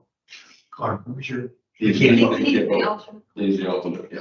Sorry. So 6, I can't vote. 6, that's all right. That's We fine. only talk. Yeah, so I would also maintain the motion that directs the subcommittee along with the planning board to continue doing work on data center related industries. Is that a motion? I'm asking. Yeah, I'd like to make a motion that the subcommittee, as well as the rest of the planning board, continue to work with staff on this issue. Okay, great. Do I have a second? Second. Maria, second. All in favor, signify by saying aye. Discussion. Oh, sorry. Yeah, I'm so Oh, excited to let get me moving. second. Let me I was about to second. say, ready, let's go for ice cream. Motion been made and seconded. Any further discussion? Are we including a commitment to have something done at the end of the moratorium? Something that we can give to the alderman? Best practices, yes. Or before. Yeah. I wouldn't tie it to the moratorium based on Doug's comment. If the Board of Aldermen vote no, we're gonna be scurrying really hard to get this kind of ironed out in a quicker Yeah, fashion. you're right. We're hoping they say yes. Is there some way to get from the Board of Aldermen some sort of a declaration backing us up to go do this?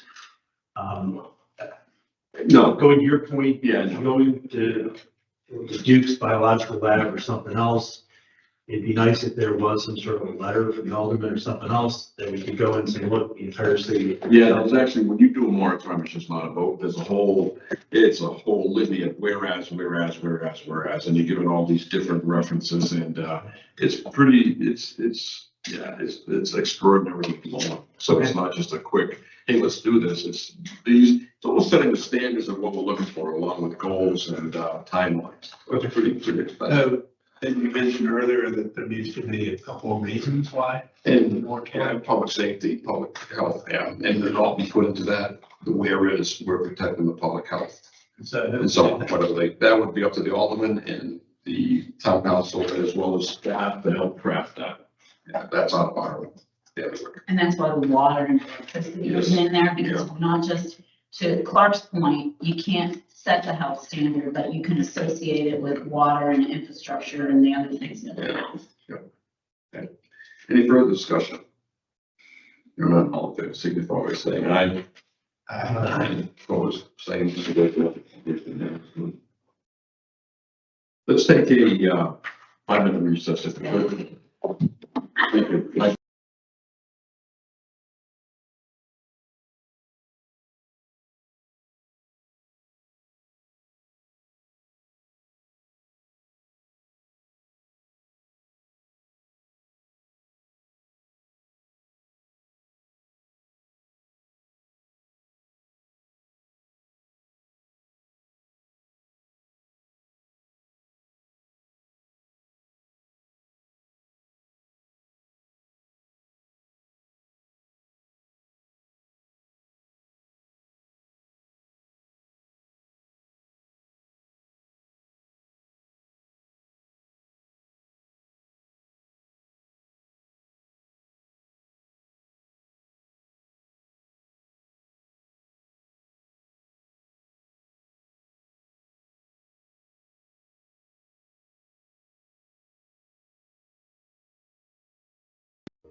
I caught.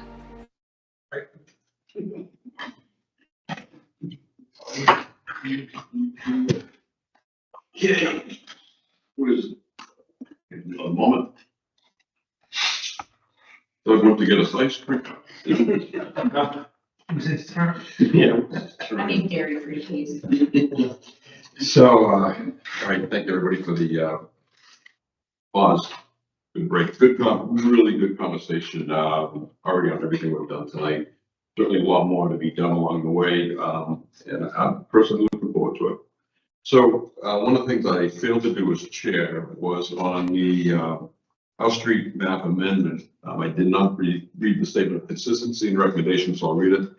The City of Southport Planning Board hereby finds that the proposed amendment is consistent with the city's 2050 comprehensive plan adopted on October 9, 2025, and certified by the Coastal Resources Commission on January 7, 2026. Specifically, the proposal is consistent with policy 7.2, supporting existing small businesses and encourage new businesses, and action 7.2.1, encourage the development of new businesses in context-sensitive mixed-use development in gateway neighborhood commercial and midtown character areas. The planning board recommends approval of the map amendment to the board, and we'll go through as a business district. Thank you. So that being said, next up on the agenda, is the zoning template review, and you'd be so kind, Maria. Thank you, Mr. Chair.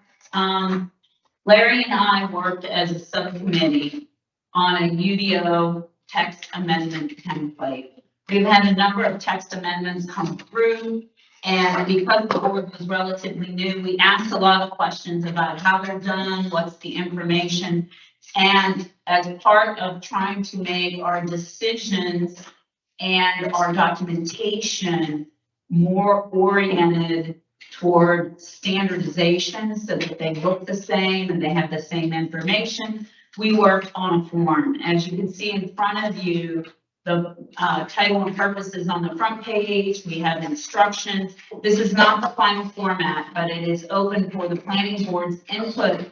And then we still have to get with Mo and city staff related to this document. We have instructions and the workflow and information.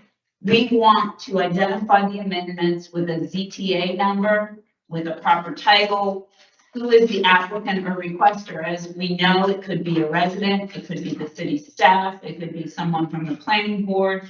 We want to know who prepared the information. And this is very self-explanatory, but what we did was we sectioned off the UDO template into two parts. The first part is a decision packet. What's the executive summary? Why is this being proposed?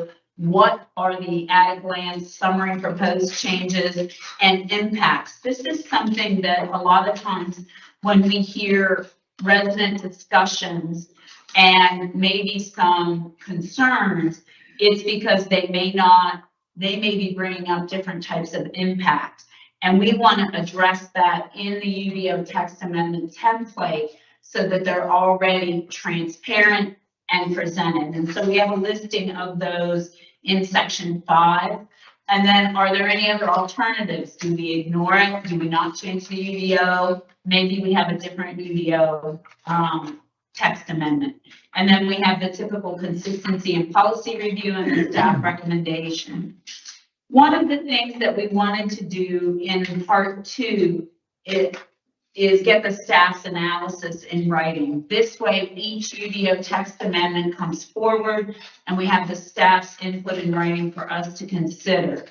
Part 3 is sample motions and categories. The area that, and I that was added just to kind of complete the work by the city staff.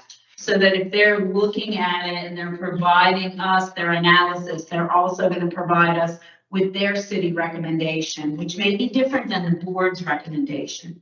The final section is really supporting documentation and the legislative record. in many ways, when we go back and we look for information, we have the existing UDO, but we don't have a lot of information and data that we can pull from an archive or compare it to. In setting up this template, we're looking for more input on the planning board, but we also want to understand, does this create more information for us to go back and look at it historically, correctly, other information that may be there? Larry, am I leaving anything out? Nope, you're dead on. I would just add that the other idea of this is to provide additional transparency to the work being done by the planning board as well as the board of aldermen when they consider any recommendations that we might have. This also provides an opportunity for folks to look at either part one or part two or into part three. It depends on the level of information that they desire, so they can see how does it impact them. I think one of the most important points besides the first couple of pages is that at the end, when you're comparing the proposed language versus the current language, if any, and how that may change. Now, when we do these language, when we receive the packages, we'll show the new language and the trial language, and we show some of the changes, but I think that a little bit more information is good for the public. So the idea is we want people to be able to really understand what we're doing and why we're doing it and why it's happening and why the recommendation. Not every element may be filled out on everything, but it's there so that we're not just saying this is the way we've always done it. So someday, 5 years in the future, they're gonna come back and they're gonna go, the planning board in 2026 made this decision for this reason, and here was the historical data that they used to make that decision. And I think what we're doing is we're building up things that we couldn't do in the past, things that weren't electronic or available. And so what we need now is a thorough review by planning board members with comments. We need city staff comments so that when we come back, whether it be in August or September, I believe it's in September, that we'll have all of that input gathered, we'll get a final document together, and then all of our UDO text amendments will come through in that way. I also think this gives us time as we're looking at UDO rewrite. Just think about the future when we had data, historical information to go back through and update things. It's a way to ground us in many ways. Great. Comment? Take it home as homework. Yes, so You would. it sounds like, are you going to create any other deadlines, or was that the deadline, like before September? No, yes, we'd like to wrap this up by September. Yeah. So that anything going forward, almost under the new fiscal year, we'll be using this new template, of course, with the feedback from staff, with the feedback from the board. So this is just, again, another first draft. If the board would take it as homework, listen, just really take a good look at it. Okay. All right. Mo, if you have any comments, if you would send them to both Larry and I, since I've been doing the typing sometimes for Larry. Isn't that right? It is. We can make those changes and go forward. To the planning board members, if you have questions or comments, call or email. But if you can get all of your information in, I would say by when our normal August meeting is, even though we're not having a meeting, then we can wrap it up and present something in a final draft for the September meeting. You, Larry? Yes, and we will meet with Mo and Wendell ahead of time too. Yes. Yeah. Okay. Yes, sir. May you receive an electronic copy of this? Absolutely. Make sure it goes out. All right, thank you. Mo, planning services update.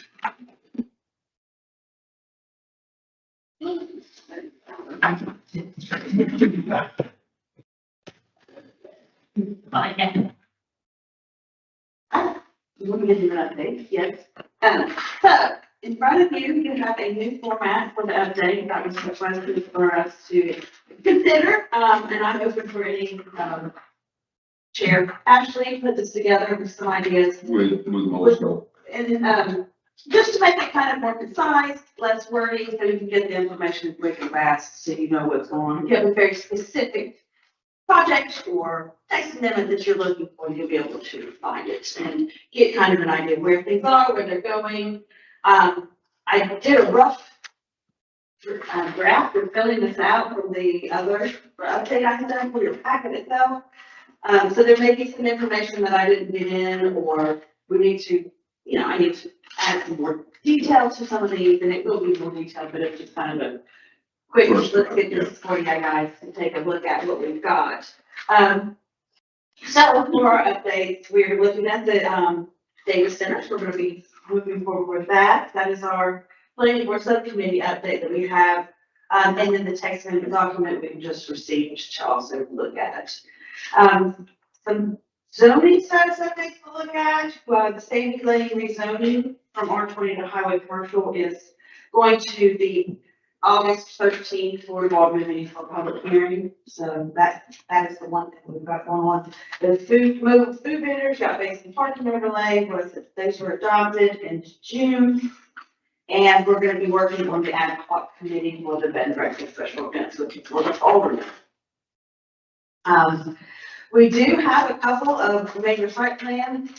One, the Dutchman Village Commercial, and they had sent in an application several months ago. We gave preliminary comment on the application with missing information, and they had just this week resubmitted it for our review. So that's very early in the stages. We may get a September planning board, we shall see. I haven't had a chance to review the newest site plan that has been submitted.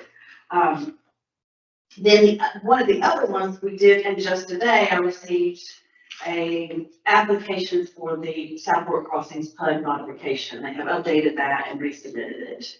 So I haven't even looked at it. It was interesting today. So I just want to know that did come in.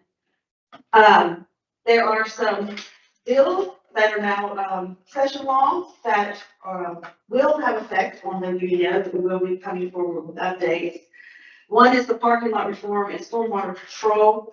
Parking changes, does not allow any city, it's just for cities, it's not for counties, for cities to regulate off-street parking minimums for off-street parking lots. It says parking lots, so we're kind of still figuring out how that works.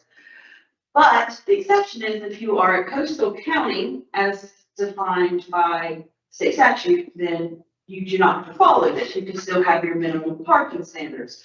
We are a coastal county, so we are exempt from that.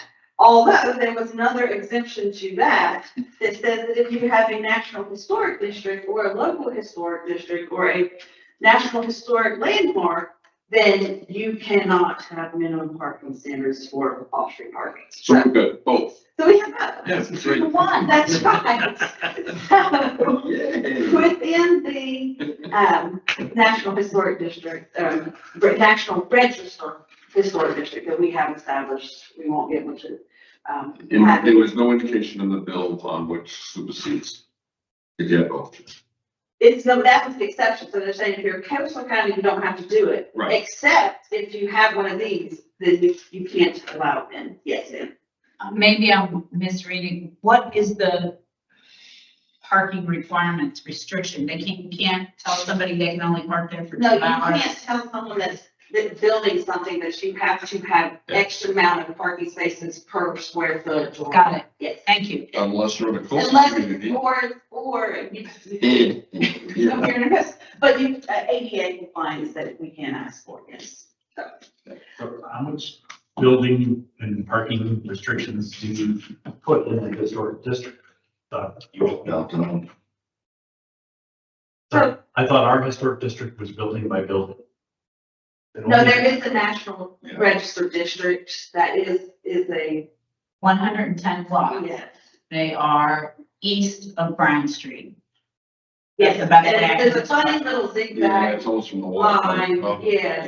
And I'll get a map for everybody because this is really just brand new. I'm trying to find the- Right, and this, Sorry, and apologies if the water's up there, right? You're correct. It's not. And this provision won't become effective until January 1st, so we have some time to figure out all of the in and outs of everything, and we'll get to take care of that. So can I ask you, Yes, that could be a quick question, but maybe it's not possible, so I understand. It could be like, we won't know until January 1st, but what does that mean? what does what mean? I'm sorry, what? Us not being able to enforce or restrict, or what does that, I'm somebody who's looking for parking, what does that mean to be a year from now?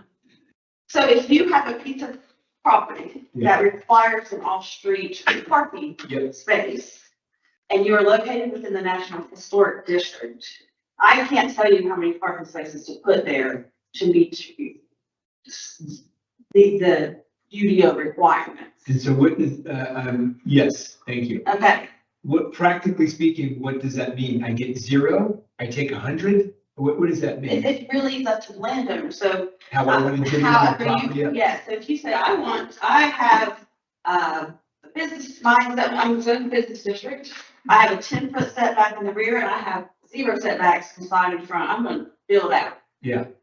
And I can't tell you to put parking on, but now, right now, even though you have 0 lot lines, if you are redeveloping or you have a vacant piece of property, and depending on your use, you have to Yeah, have thank you. so many Now off-site parking. I've got spaces. traction, which is, Okay. the tension is not, you've got too many parking spaces. Our tension here is you're not allowing enough parking spaces. This is what those are permanent building with no parking. Yes. Yeah. And I think, Which is a little, and I think unfortunately what Raleigh did is try to make one size fit all, because what they're looking at is permeable surfaces. And so when they look at the Walmart, or whatever parking lots that require a 250 based on square footage, which you're never gonna have, less than a certain time of the year, all 50 use, so you've got nothing but asphalt that's just causing runoff. What they didn't consider is small town USA in North Carolina, that you have businesses that should have some off-street parking. Now they won't be required, which then puts the onus on the community to provide parking for them. That's why we had the right of way discussion.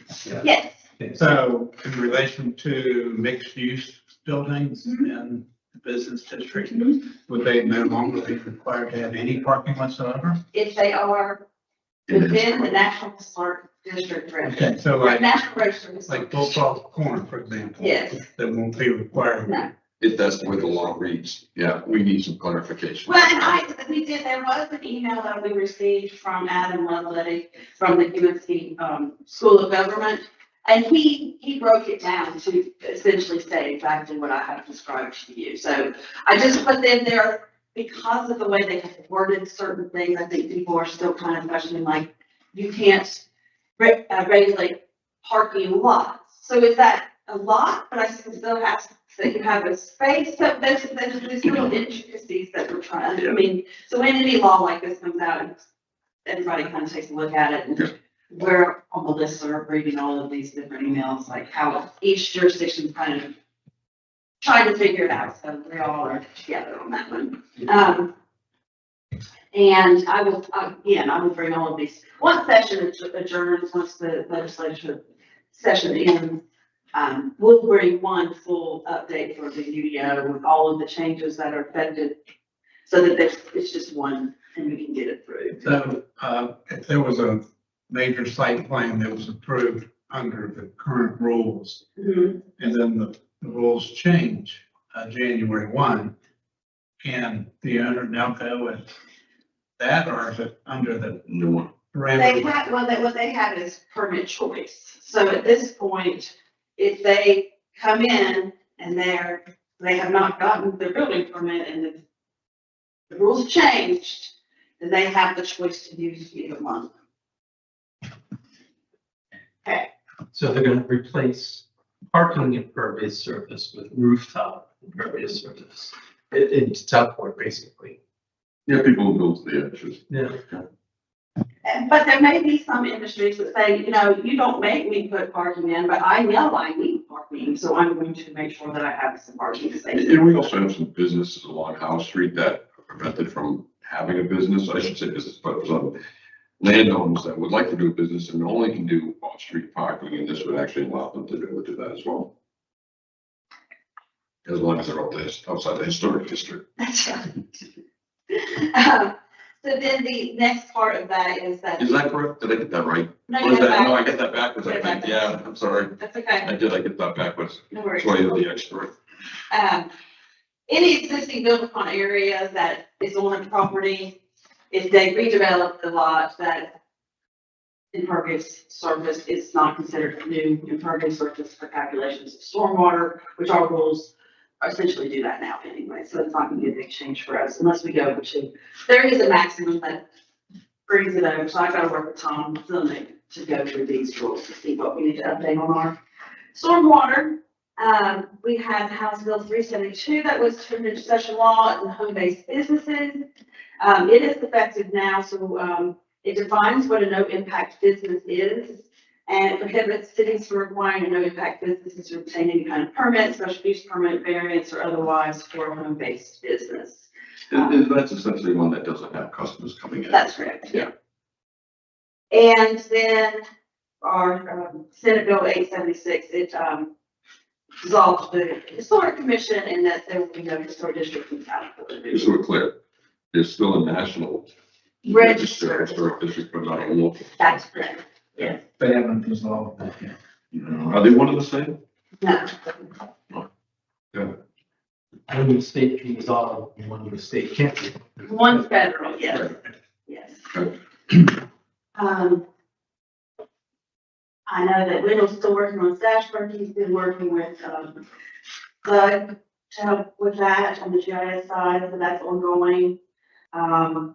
And we should be going forward with this land disturbance soil erosion. I need to sit down with Tom. I think we're gonna be meeting, not next week, the week after, to discuss some of those, so we can get it moving forward again. There's that land disturbance, I don't mean to interrupt you, but I guess I am. The land disturbance and soil erosion update, is that impacted by the state law on stormwater changes to density calculations? Or is that just? No, Okay. no, that's separate. Okay, It'll be different. thank you. We are moving forward with our resilient coastal communities program. We're working on that plan. We have a steering committee meeting that is going to be meeting on Tuesday, August 4th. Yeah, you know what's interesting about that, Mo, was thinking about this whole water issue and talking about resiliency and mandatory water restrictions. Probably something that should be considered in when we. Well, and I think that, you know, a lot of the resiliency things, we do talk about extreme climate changes. So the extreme cold, extreme hot, and I think part of that discussion is also drought, floods as well. So I think that you're right. That's a great point. And then we're working on finishing up, we are finishing up a multi-mode accelerated transportation plan. This is going to be giving us some transportation priorities, which are for biking and walking and safety upgrades. So we've got some crosswalks that are listed on those, and then other multi-use paths and things that were prioritized by our stakeholder input, as well as surveys that we had and some other community input sessions. So that should be coming forward. And the beauty of this plan is it's going to have the prioritized projects, and it also kind of gives a good way of how to implement it and an estimated cost, so we can know which ones we can. There's a grant opportunity coming forward, or if we have something that we want to do more long term, we know how much we need to make sure that we find the money, or if we have, again, like a smaller project that maybe it would be put on the ground sooner. So that's. I have a question. Yeah. On the Resilient Coastal Communities Program, Yeah. it says your next step is a public input information meeting. Yes. So will there be a document and it'll be presented in a public forum, or can you help me understand that? Yes. So there will be prioritized, there'll be like goals and strategies that are being brought forward to the public itself. Okay. In a form that then the public can learn about the program, what steering committee staff are working on, so that we can get more information from the citizens on what their priorities are. Like as a citizen, I might have a priority of something completely different from what you think needs to be considered for resiliency and moving forward. Is this a result of that survey link that you gave? Well, that's part of it, yes. So that survey, and we have the link up now. It closes tomorrow, so please go and check out the survey for us. So those are kind of the big picture things that they're going to be looked at, and then they're going to work down. And again, this program also has several different phases of funding. So once we get this plan finished, that has some projects, but kind of big, higher level projects, we can go to the next stage where we'll get more prioritized on the ground types of projects, and then they will help us fund them. It may not be pertinent for this year, but I'd like to make a recommendation. I found the survey to be very limiting. You had to prioritize what was pre-printed, and those were your only choices to go up or down, to the 1, 2, 3, 4, whatever the number was, right? I think that limits, it's kind of like putting blinders on, right? This is all you can look at and this is all you can vote on. I think whoever's doing the surveys for you should all offer an opportunity for commentary or extras or whatever else it may be, because there's not really a good way to do that. And it felt to me constrained as to these were the only choices that you have. Just a thought going forward. Of course. No, just to Yeah. make sure I'm reading the chart right, which is fantastic, by the way. On the multimodal, the target date, late summer. Yes. The target for the current update, which is staff and NC DOT review. will be- Yeah, so we're doing our final review of the final draft of the plan, Okay. which will be coming forward then for adoption. And so not only us, but it's also North Carolina, state. No, Oh. it'll just be locally adopted. Okay, This is not a state plan, it's our plan that is, we was funded by NCDOT. yeah, but they're part of the review process. That's correct. Yeah, okay. And so the idea is, again, just teaching you how to read this. Okay, By late summer, you plan on finishing the thing that's in the current update column, and that will allow you to do what's in the next steps column. Is that- Yes. Okay, thanks. You're welcome. I like that, but it's gonna have ripple effects, because now they're gonna have to go back and look at all the alleyways related to where the modes are gonna be. These are on, these are on public streets. Okay, Not right. Thank you very much. You're welcome. very nice. I appreciate it being in writing, thank you. Absolutely, sure. I think This is us, me or both? Well, it was for, I think it might be for window. I think it was last time, the question, Fred, that you brought out was, hey, there's a bunch of, because we were talking about soil movement. And the question had to do with indigo plantation and marina. Okay. Yeah, okay. Go ahead, if you know. Well, let's- So Indigo Plantation Marina is dredging their basin, and they are putting all of the material on that back parking lot. They do have all of their DEQ permits and all of the, and they're, they have all of the requirements they need so that there's no, so they don't soil everywhere. Yeah. So yes, that's all there.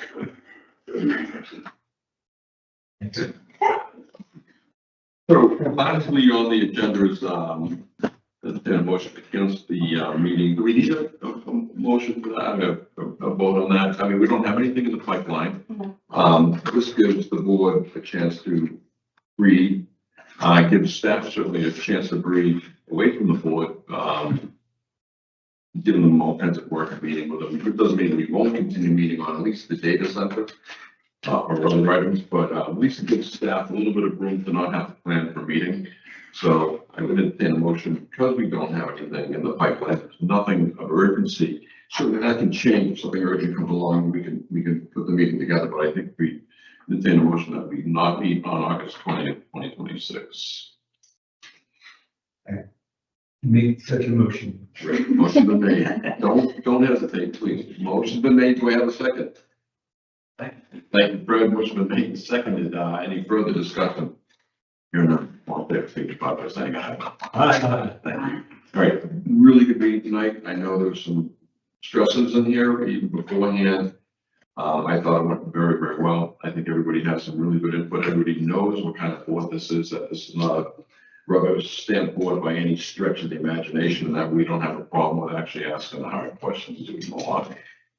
So, that being said, I'll entertain a motion. I have one remark to make. Absolutely. You know what I should have had on here around the board, so if you'd like, let's go around the board starting with you. Okay, well, I had a reason to talk with the project manager for the DOT project for widening 211. And on the bridges, this is just, by the way, on the bridges, it's just gonna be 3 feet. That's it. What do you mean? For pedestrian traffic. Yeah, those are the, yeah, the church. Both bridges? Yes. Fine. But on each side or only on one side? He said there would be 6 feet, 3 feet on each side.